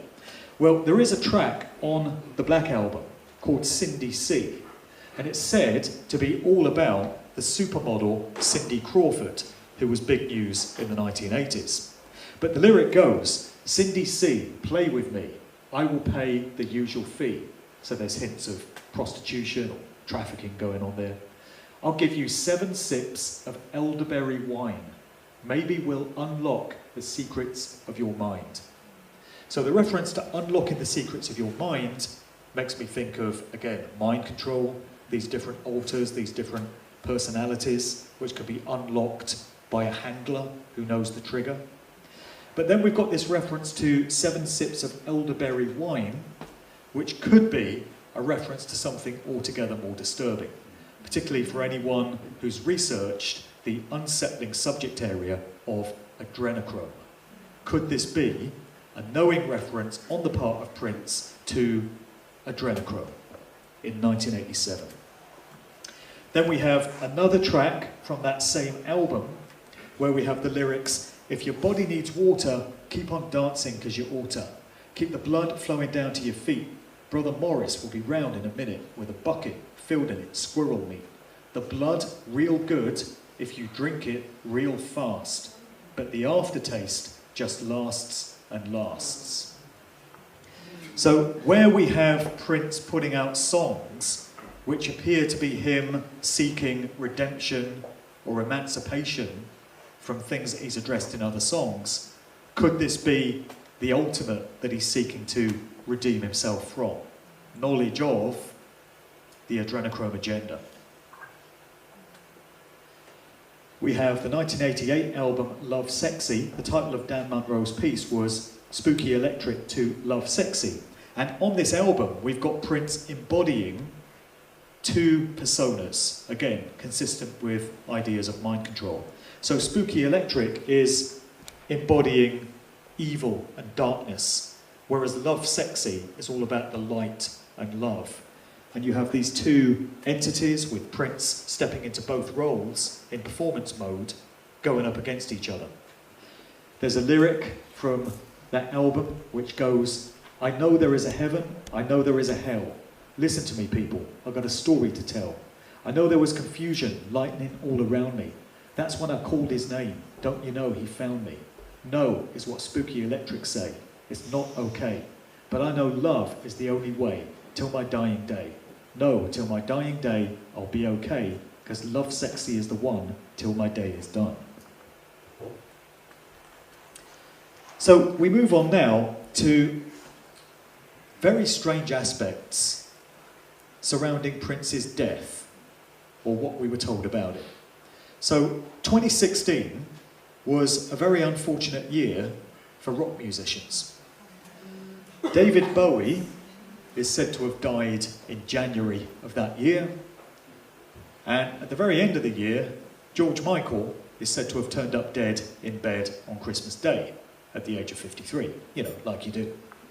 And then somewhere between those two, with a whole load of other musicians checking out in 2016 as well, including Rick Parfitt of Status Quo, we had Prince on the 21st of April 2016 turning up dead in an elevator, so we're told, at the age of 57 at his Paisley Park complex just outside Minneapolis. So this is Paisley Park. This was Prince's business headquarters. He had a recording studio here, and he also had living quarters here. You've got that familiar symbol outside the building, and you'll note that at the entrance to it, you've got a pyramid with a capstone, and this pyramid would reportedly glow purple to show that Prince was in the building. So he turns up dead in an elevator. Prince had a song called Let's Go Crazy on his Purple Rain album, where he says, "We ain't gonna let the elevator bring us down." And there was a story which emerged when Prince's death was announced, coming from L.A. Reid, who was part of L.A. and Babyface, this music act, and he was also a music industry executive and a friend of Prince. And L.A. Reid went on an interview and he says, Prince thought elevators were the devil and finds his friend's death haunting. But in the song, what Prince appears to be saying is, we ain't gonna let de-elevator, not the. So a de-elevator is something that takes you down rather than up. So the symbology involves being brought down to base consciousness in this heavy, dense 3D reality, rather than being elevated to higher aspects of consciousness. It's another recurring theme throughout Prince's work. And so when he talks about de-elevator, de-elevation being the devil, he's talking about base consciousness being rooted in that sort of experience. So here's the song. Are we going to let de-elevator bring us down? Oh no, let's go crazy. Doctor, everything will be all right, we'll make everything go wrong. Pills and thrills and daffodils will kill. Hang tough, children. So Prince is said to have died from an overdose of fentanyl, courtesy of Big Pharma. And here he is saying, pills will kill. Interesting. So here she is. This is another recurring theme, isn't it? In this one. Yeah, throw the eggs and tomatoes this way, please. So, the Queen's birthday is the 21st of April. And in 2016, the world was being asked to celebrate Her Travesty's 90th birthday.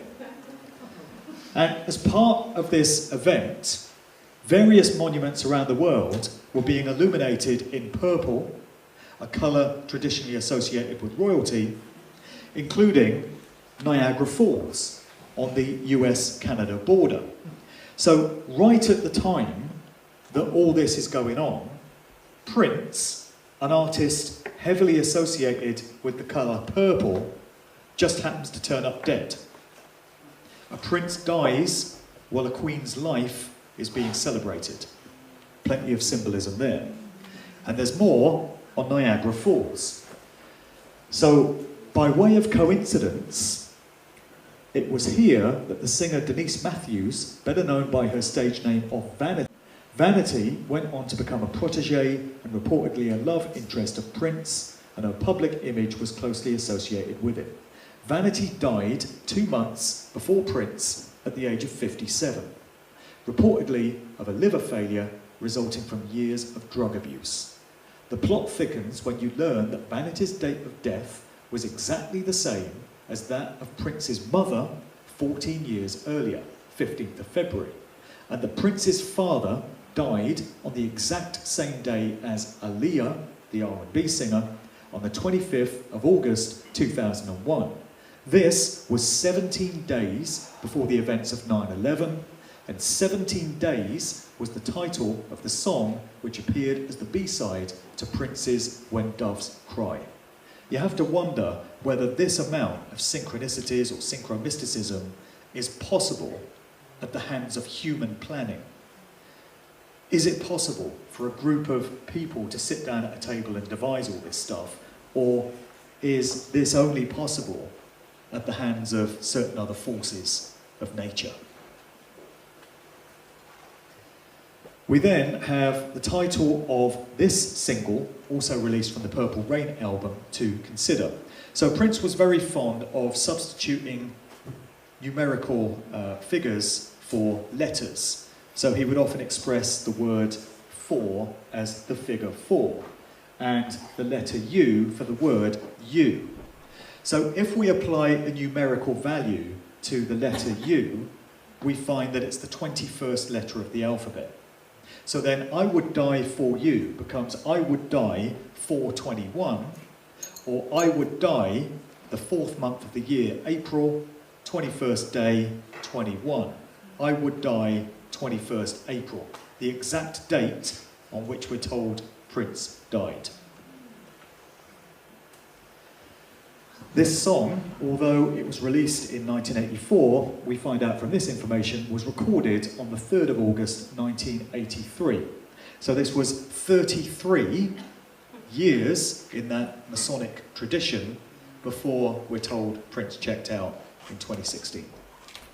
You finally did it! Oops. No, it is meant to happen. I was just meant to introduce it.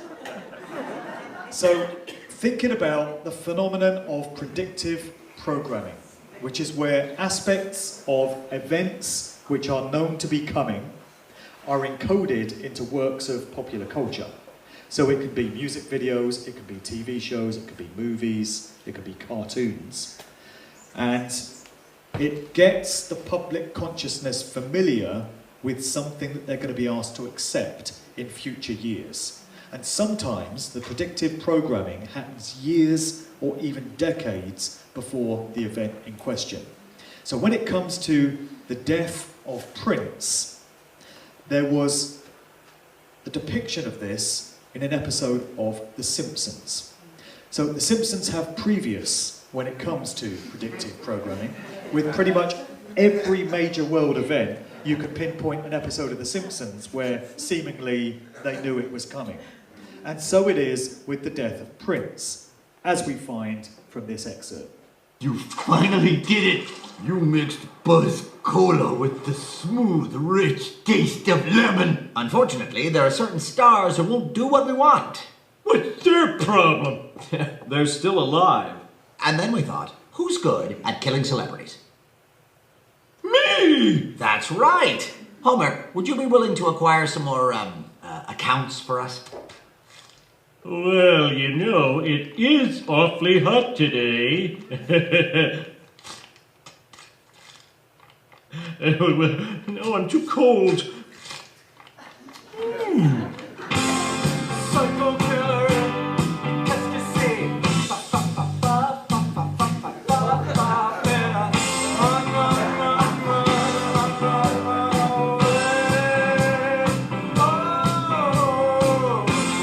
Psycho killer, qu'est-ce que c'est?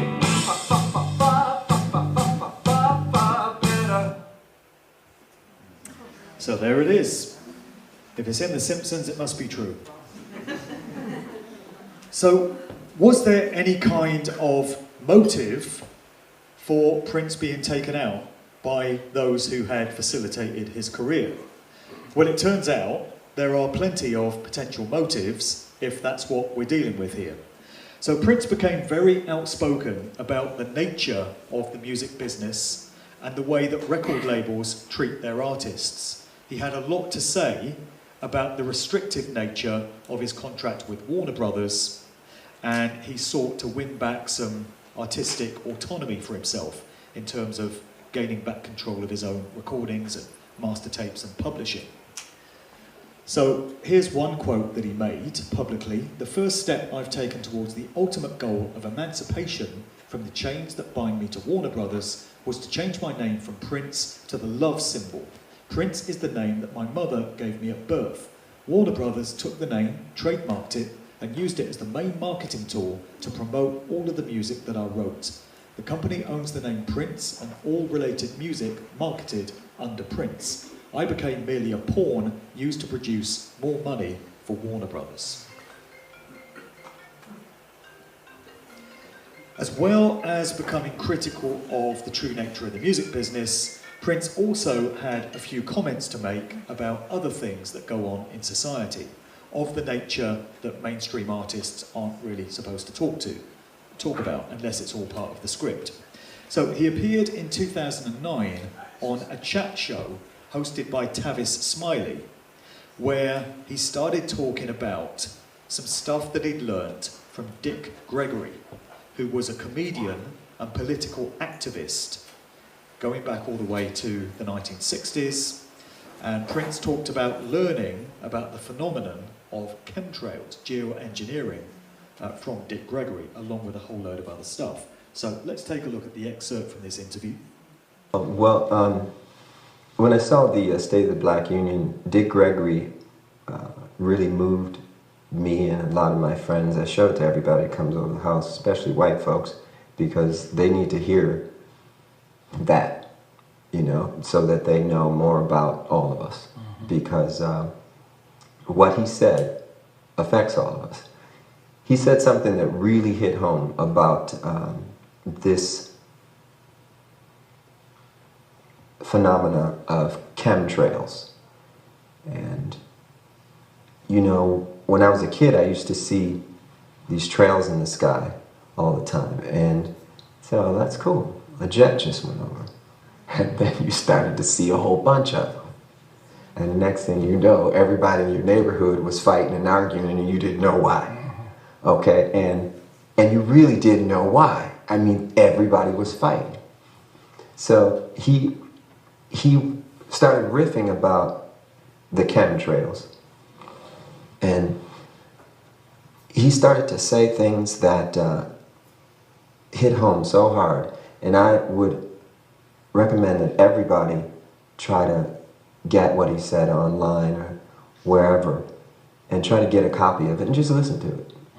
Because I was so moved that I had to write the song. The other thing is the first line of the song says I was born on the same plantation in the United States of the red, white, and blue. And we live in a place now that feels just about like a plantation. We're all indentured servants. You know, when I found out there were 8 presidents before George Washington, I wanted to smack somebody. You know, I wanted to know why I was taught otherwise.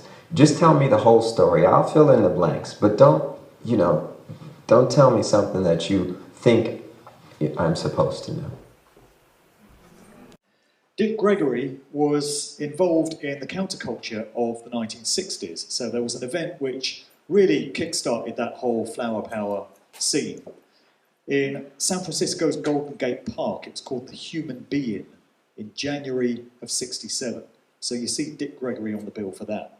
A few years later, he cropped up on TV in 1975. He's one of 2 individuals who first presented the Zapruder footage of the JFK assassination to the American public. So we're all familiar with that footage now, but nobody saw that until 1975. So from 1963 all the way through to 75, that was just unseen by anyone in the world. And Dick Gregory first presented that footage alongside Bob Grodin. So that's one of his other claims to fame. After Prince made these comments about all this stuff that he learnt from Dick Gregory, Gregory sought to distance himself from Prince. He said he didn't know him and he doesn't care for celebrities. Shortly after that, Dick Gregory went into hospital to be treated for a urine infection and he never came out again. He was 84, and admittedly 84-year-olds do die, but he was fully expected to make a recovery from that, but he never did. It's very reminiscent of the story with James Brown, which I presented in a separate presentation, where James Brown went into hospital and didn't come out again. The suspicion is that he was poisoned.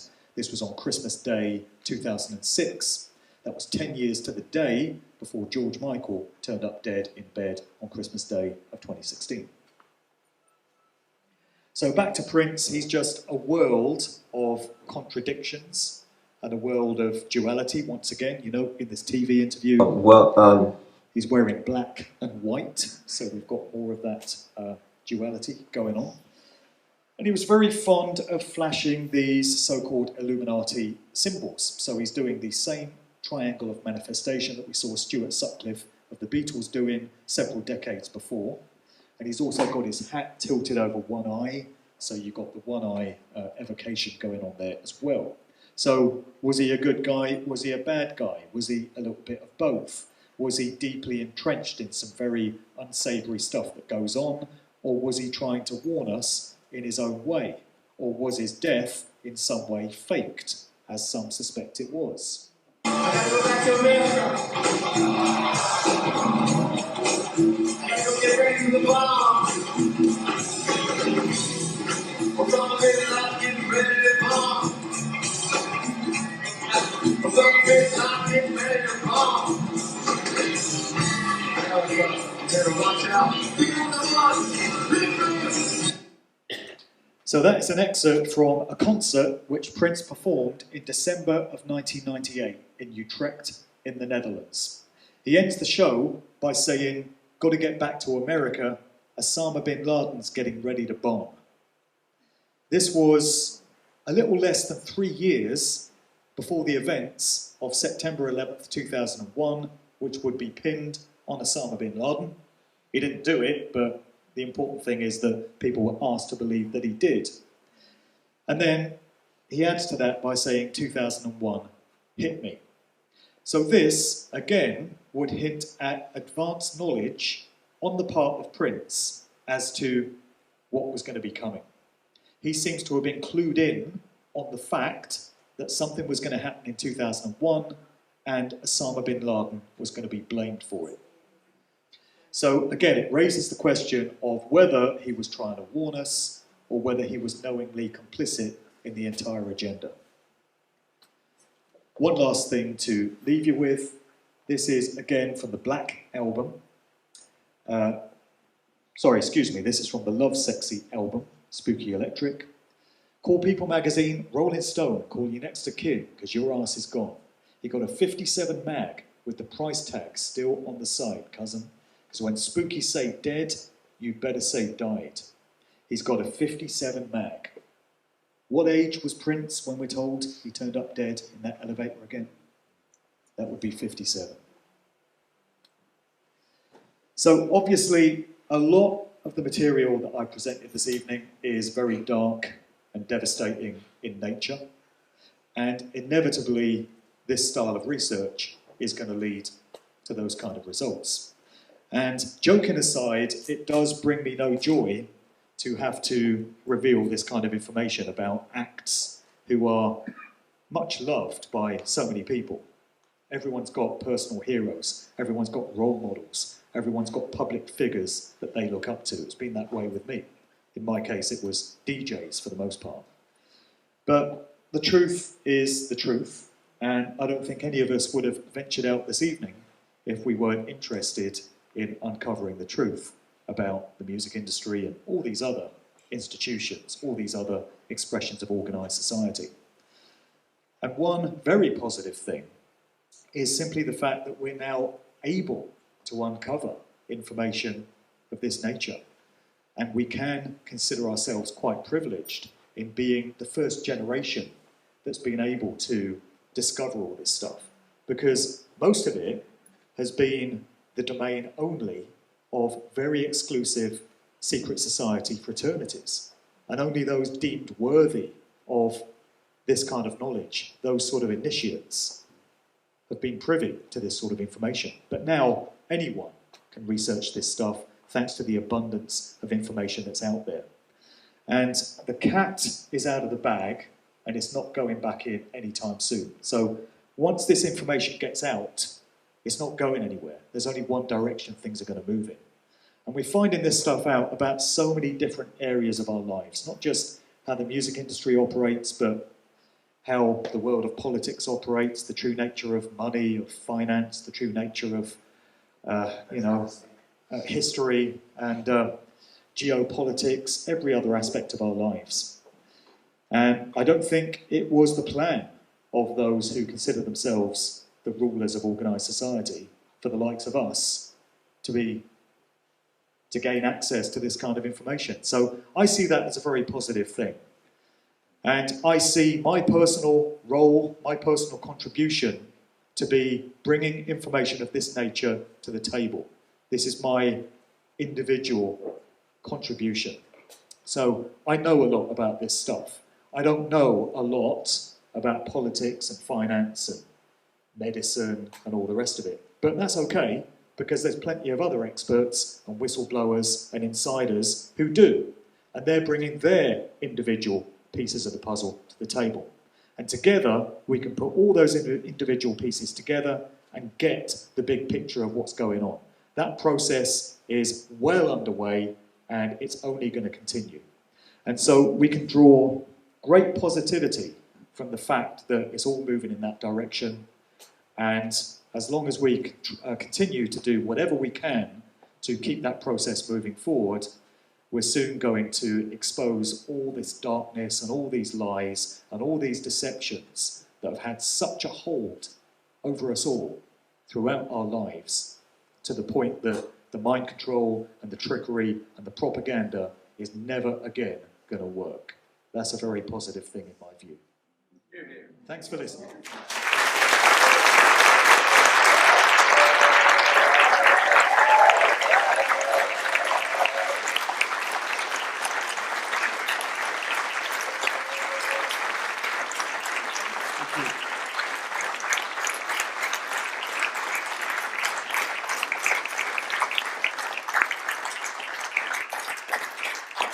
Thanks a lot, folks.